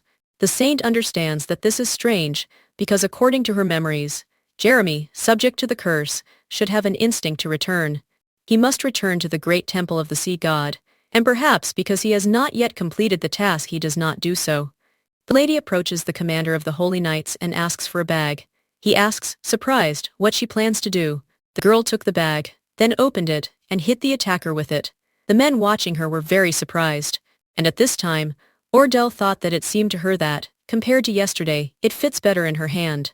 The girl became curious whether this was really the reincarnation of the police baton that was her best friend. The saint suggests that they look at the robber, because she believes that there is a reaction, but the priest thinks that it seems that he just has a headache. Ordell reports that this man is enveloped in the power of a god, so physical attacks should not affect him, but as of last night, he definitely reacts to this box. The priest asks in surprise if this is by any chance the box in which the relic of light was kept. The girl claims she's the one. After all, the relic of light was easily destroyed, but this box on the contrary remained intact and she believes it to be a divine object. Gale says that only a divine item can cause physical damage to a person enveloped in the power of the great god of the seas. The priest says that the saint is right, but there is no such box among their divine objects, and the divine object of the great god of the seas would not harm this man. The high priest believes that the box appears to be a divine item of the god of destruction, but does not understand why a divine item of the god of destruction is in their temple. Asserting understands that it is also used to store relics of light, and then says that this is still a good discovery. The high priest says that he will then immediately prepare to execute this man. The commander of the Holy Knights says that this is correct, because he believes that there is no reason to leave this murderer alive any longer, and rather suggests sentencing him. The saint says that if this is a craftsman who has been granted the power of a god by the great god of the seas, then it would be better to lure him to their side rather than finish him off, and asks if that is so. At this time, the girl thought that plunging a key character from the original into eternal sleep at their discretion was somehow not very good. The little girl thinks that later, she will still have to meet with someone other than him, and then he suggests looking at this person, because he thinks that his gaze is empty and there is no reason, and therefore he is definitely being used. The priest asks in surprise whether the god is using him by giving him his power. The saint explains that, given the great sea god's treachery, the likelihood is far from zero. Therefore, they will remove his divine power and bring him to his senses, and then decide what to do. The knight, surprised, says that he doesn't understand why she wants to give a chance to the killer. The main character understands that if Jeremy returns, he will once again face terrible training and orders to kill. He will wander like a killing machine, carrying out orders without a will of his own. That is, until the main character and Idella meet him and save him. Idella's rescue of Jeremy is a major event in the original, but even so, she can't just leave a guy being tortured for romance. The main character believes that Ordell maybe no Saichke Ha Shaoban can't just watch an innocent child suffer. The high priest says that he understands, and since the saint must decide what to do, he will submit to her will. Asserting knows that removing the divine power is not an easy task, and asks if she can handle it. At this time, the main character realized that he believed her, and therefore believes that she must justify his trust. The girl knows that in the original, Asserting never trusted Ordell. She could not even imagine that she could earn such trust. The saint thanks the high priest for trusting her, and therefore offers to leave it to her, since she has one method that is worth trying. The girl turns to the robber and says that even when she saved him, Ruta was not so hard, and when he comes to himself, he must definitely help her, and asks if he understood this. Just like the effect doubled when she added a blessing to the divine item or aura, the main character understands that if she places a divine box on it and pours divine power into it, the curse can weaken a little. The saint leaned toward the boy and begged for this method to work. At that moment, the blessing skill activated. The system message warns that excessive use of divine power increases the strain on the user's body, and therefore, it is recommended to discontinue use immediately. At this point, the little girl thought that she had been right, and he hadn't said a word about the impossibility of lifting God's curse. Suddenly, the saint felt pain and cried out, but she believed that if she poured in even more divine power and even more blessings, the curse could be lifted. System notification indicates that the user's curse of the wrathful sea and divine power are in conflict. If he continues trying, the user's lifespan will be reduced. Meanwhile, the little girl thought he was assuming she would give up because of this. The saint, crying out, asks if she must sacrifice her life to lift the god's curse. Then she asserts that she will, since it's already her second life. The girl says that if she dies like this, the sun god will also have problems and asks if this is true. The main character says that if he wants to live, he should grab the great god of the seas by the hair and tell him to let the child go. The little girl thought that he should do it faster because she really wanted it. Ordell realized that she was not succeeding and believed that she needed to pour in even more divine power. The system message informs that the user's body has reached the limit of forced shutdown of the user's consciousness, and part of the curse of the great god of the seas has been lifted. At this time, the main character thought that thank God she succeeded, and her efforts were not in vain. The girl remembers her past life, and the fact that her friend laughs at her for being Xia Che Xiaoban fell asleep in the middle of the conversation, and so asked if her moralizing was boring. Diak Shiv-an woke up, and said she thought she dozed off. Her friend asked her if she was stupid, and screaming, said, well, she said she was against it, because investigators are constantly faced with danger. At this time, the girl remembered that this was why they met. The woman insists that she knows that she was categorically against her admission to the police academy. And then, screaming, she says that if she wants to do dangerous things so much, then she'd better go to the army. The little girl says that it's not much different from the work of a military man, and her friend gets up and says that she's going to get a cake because she doesn't have the strength to listen to it anymore. Xia Che Xiaoban, surprised, says he knows she doesn't like sweets and asks if she's going to buy some for her. The girl tells her to shut up. The main character thought that this girl was so mean, that's why she was the only one with whom she had friends, and others asked why she was friends with such a bitch. The little girl realizes that deep down, she's the kindest of them all. A lady with long hair approaches the saleswoman and asks for chocolate cakes with whipped cream and for strawberry cakes. The young lady believes that her precious childhood friend is Zhuach Yunj, and even if she wants to, she cannot hate her. At this time, the high priest stands next to the saint's bed and says that the treatment is over, and if she rests a little, she will quickly come to her senses. The saint turns to them and says that there is no need to worry so much. Monica says that she shouldn't have gone to the village and thinks that it would have been better if she had stayed in the temple, since it was on that day when she was away that this happened. Knight Victoria says that she hasn't seen her parents for a long time, and the saint is sure she wouldn't say anything reprehensible, so she suggests not even thinking about it in that way. Monica doesn't understand how he dared to bring the saint to such a state, and therefore she will kill this robber. The priest says that he understands her feelings, and then explains that the saint was not the victim of a murderer. The high priest explains that the saint herself caught the man, and she wanted to punish him after he demonstrated his hid and divine power. In the process, she seemed to have overused her divine power and lost consciousness, but fortunately, the head of the holy knights quickly found the saint. Gale didn't have much divine power, so he thought she would quickly give up and come to him. Eric didn't know that she would have such a strong desire to save the killer, and if he had known how recklessly she would decide to act, he would have immediately dealt with this attacker on the spot. The priest believes that even though she decided to change, she does not understand why she did this to this stranger. Rick thinks that it would be good to know the reason, but he doesn't even know how to ask about it correctly. Knight Victoria says that although she was not with the saint for very long, she does not think that she is one of those who does anything without a good reason. Victoria remembers that the last time she saw him, his appearance was quite handsome, and when the saint tore his clothes to prevent his escape, his body was quite strong. The woman recalls that she also actively talked with Duxiori and paid attention to this, and perhaps the reason is that she is partial to handsome men. Knight Victoria reflects on how not to twist, and the only thing they have in common is appearance. Monica turns to Victoria and asks what's wrong. She assures her it's nothing and explains that she was simply worried about the saint and hopes she'll come to her senses soon. At this time, the Knight Victoria thought that she would need to guard her well, so that the saint would not succumb to the charms of the handsome men and get into trouble. Monica thinks that the best thing to do now is to pray, and then asks the great sun god to take care of his daughter Saint Tordel. After some time, the novice looked at the lady in surprise, and said that she was very glad that the saint had come to her senses. Monica looked at the woman who grabbed her head, and asked if she had a headache and also wondered if she should call the high priest. The main character assures everyone that everything is fine, and explains that she simply had a strange dream. She remembers her childhood friend, and wonders how she is doing now. The girl remembers that when she was falling into eternal sleep, Zhu cried so bitterly and recalls that she told her not to stop being an investigator.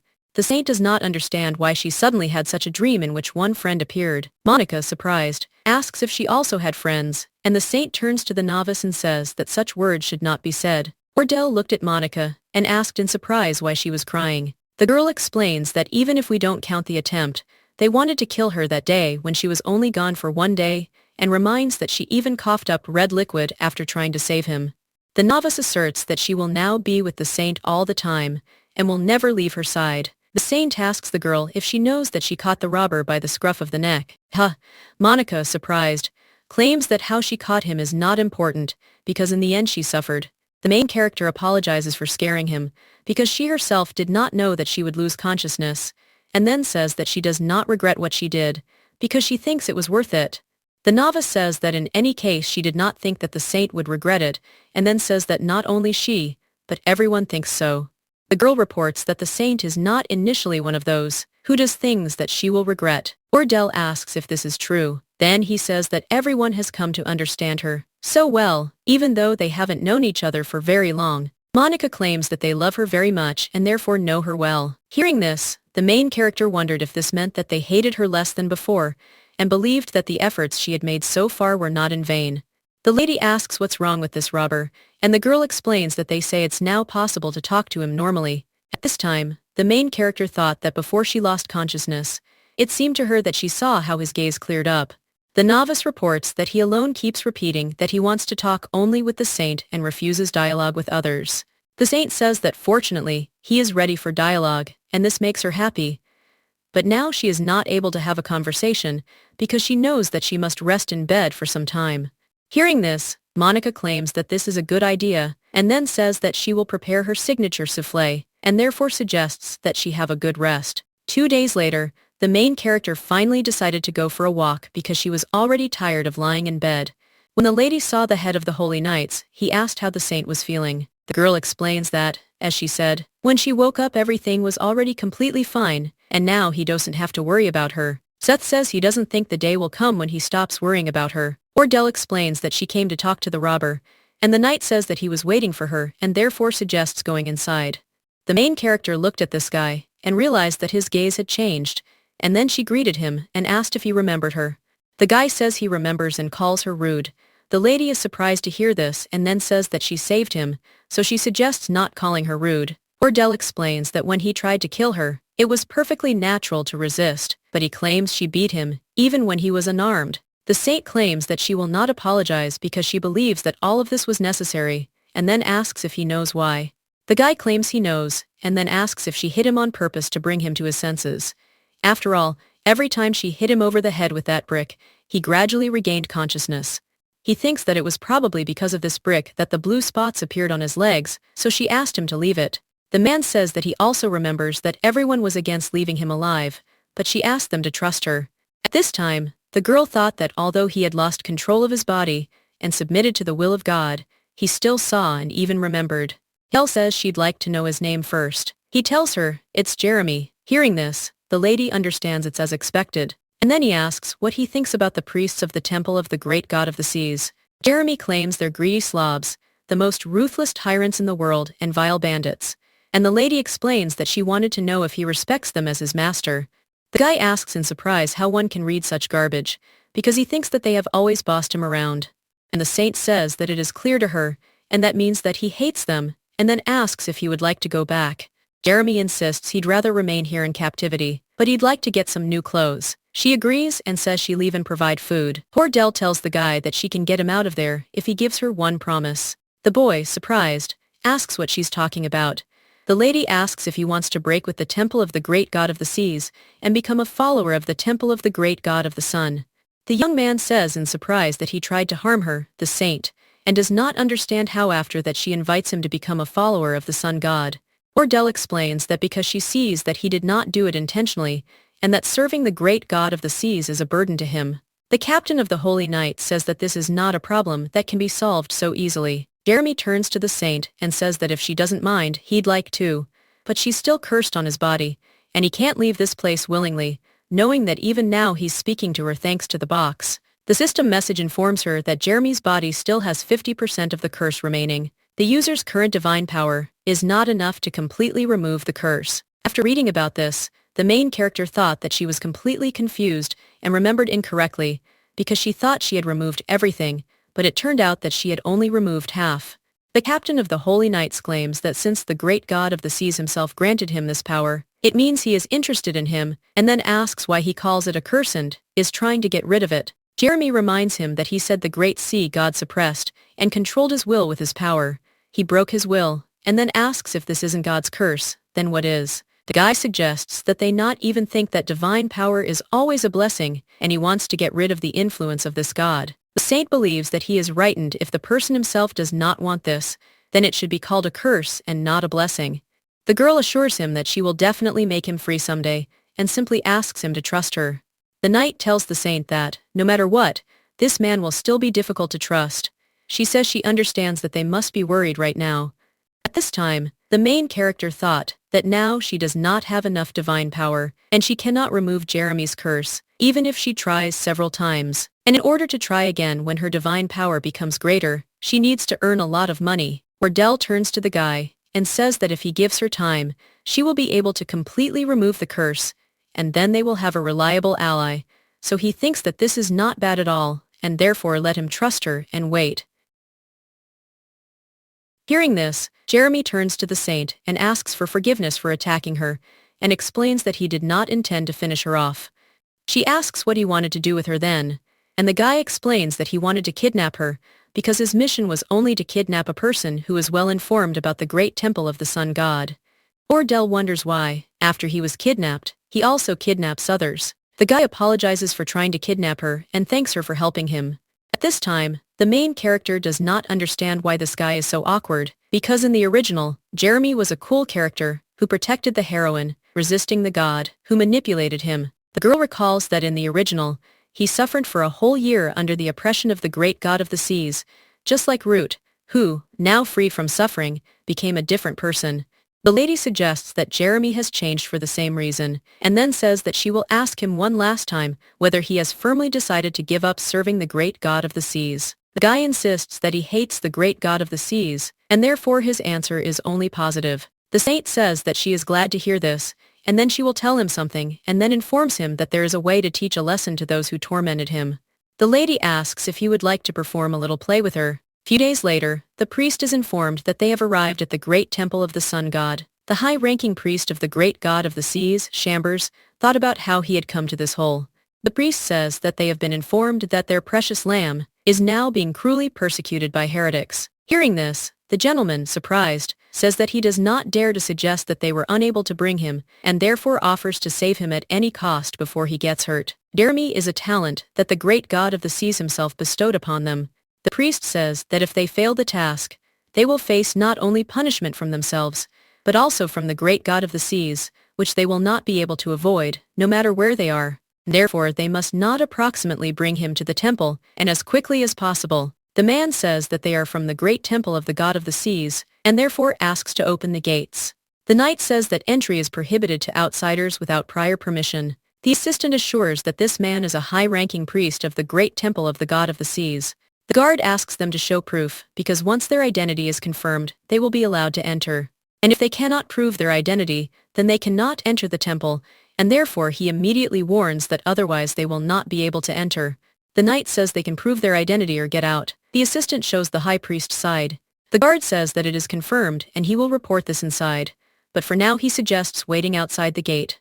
At this point, the priest of the god Mary doesn't understand how this nearly rue and temple dares to humiliate him like this. He understands that they are impudent bastards. After some time, the priest of the great temple of the sun god Dietrich comes to them and greets the guests, and then he invites them to enter inside.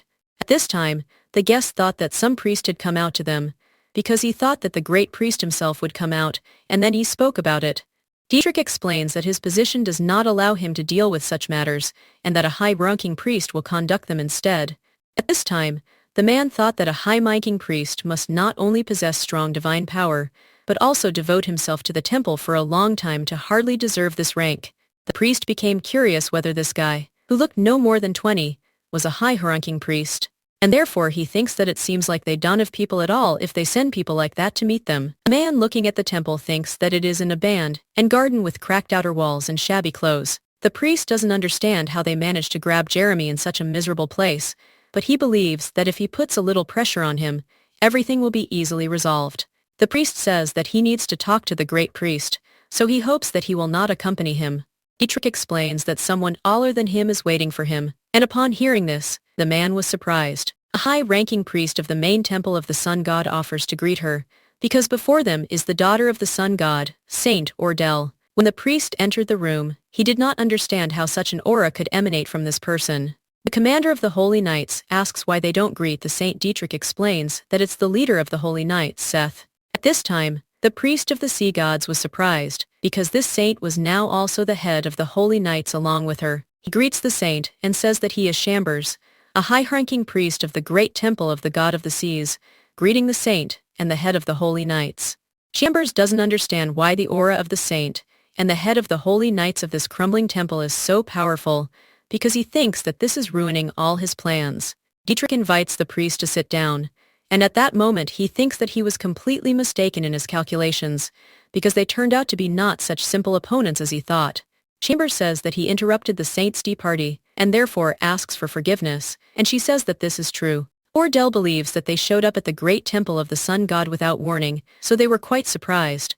The lady reminds that they stopped contact between them a long time ago.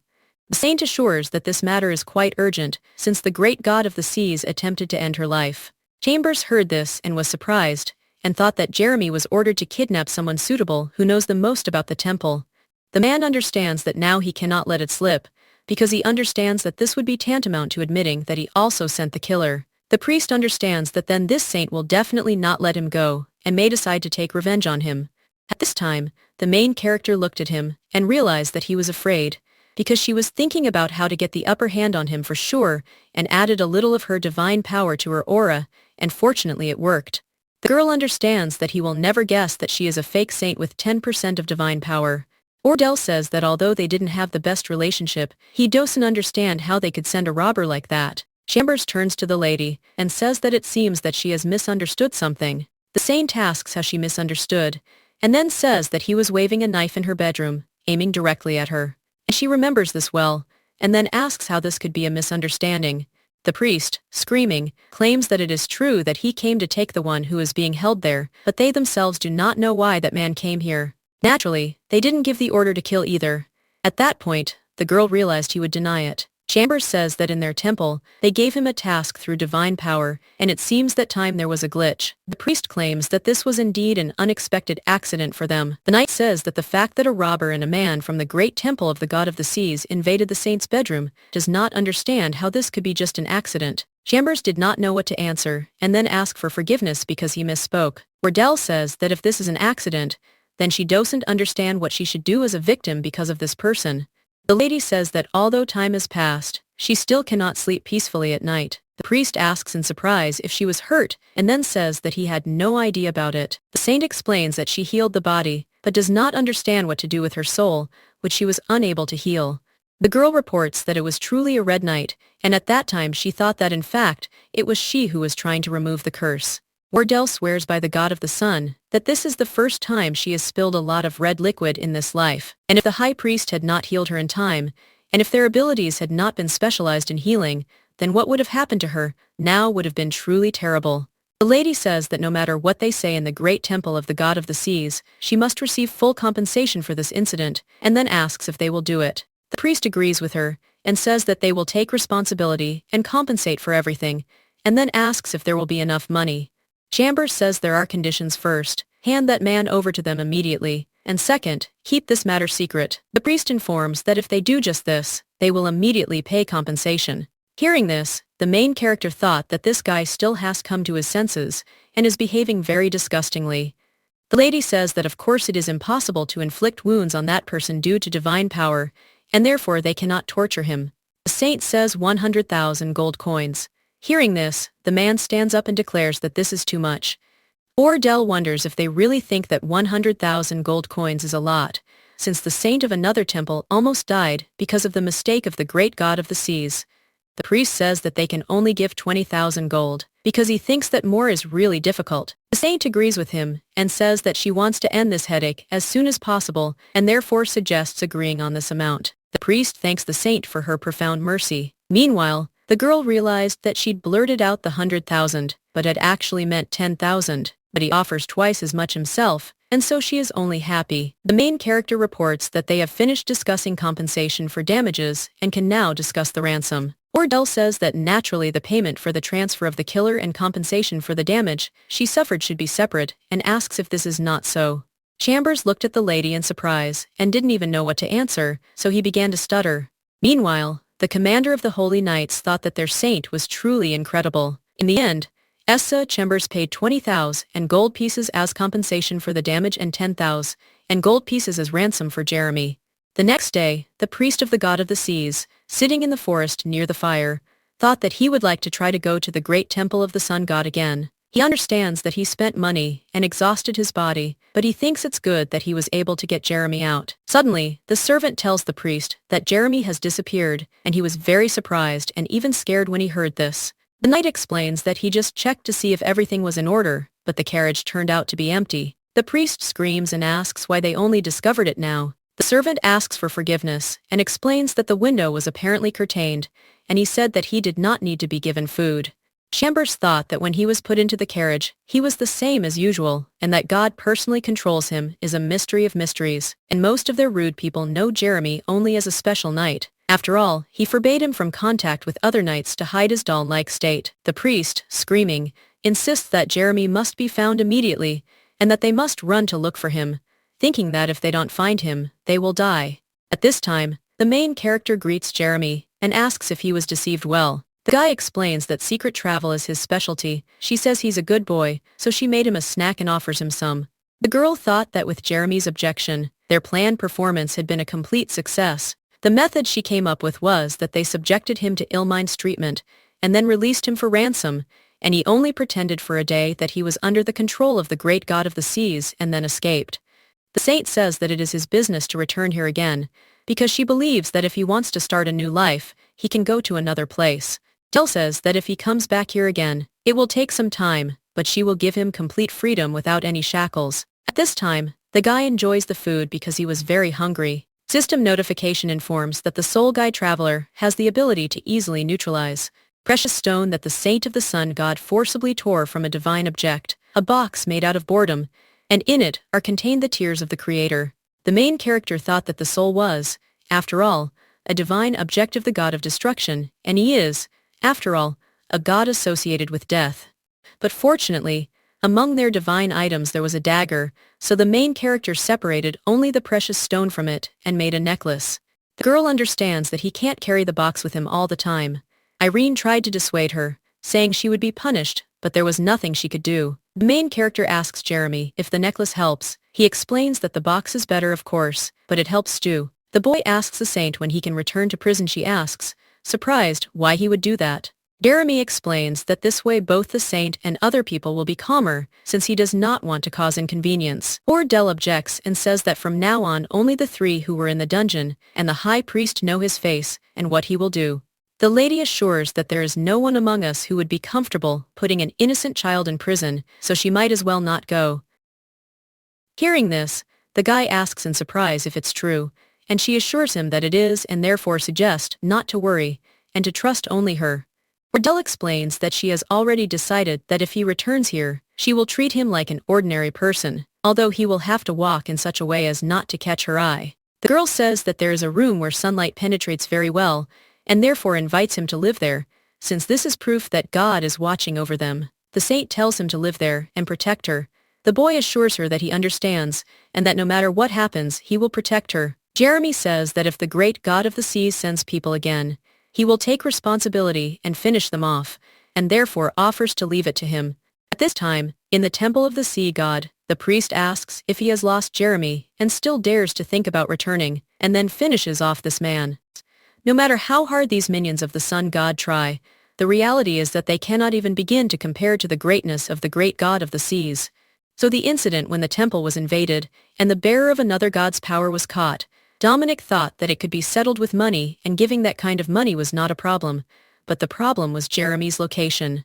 His personality is suppressed by divine power, and he only follows orders given by him, and Carmen through holy power. If anything happens, he must return to the great temple of the sea god, except when the order is given by the site itself.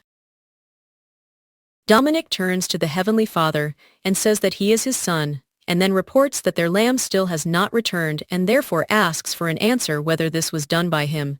The priest turns to the Heavenly Father and asks why he is silent, because he knows that he never ignored anything that concerned Jeremy and therefore thought that something happened to God.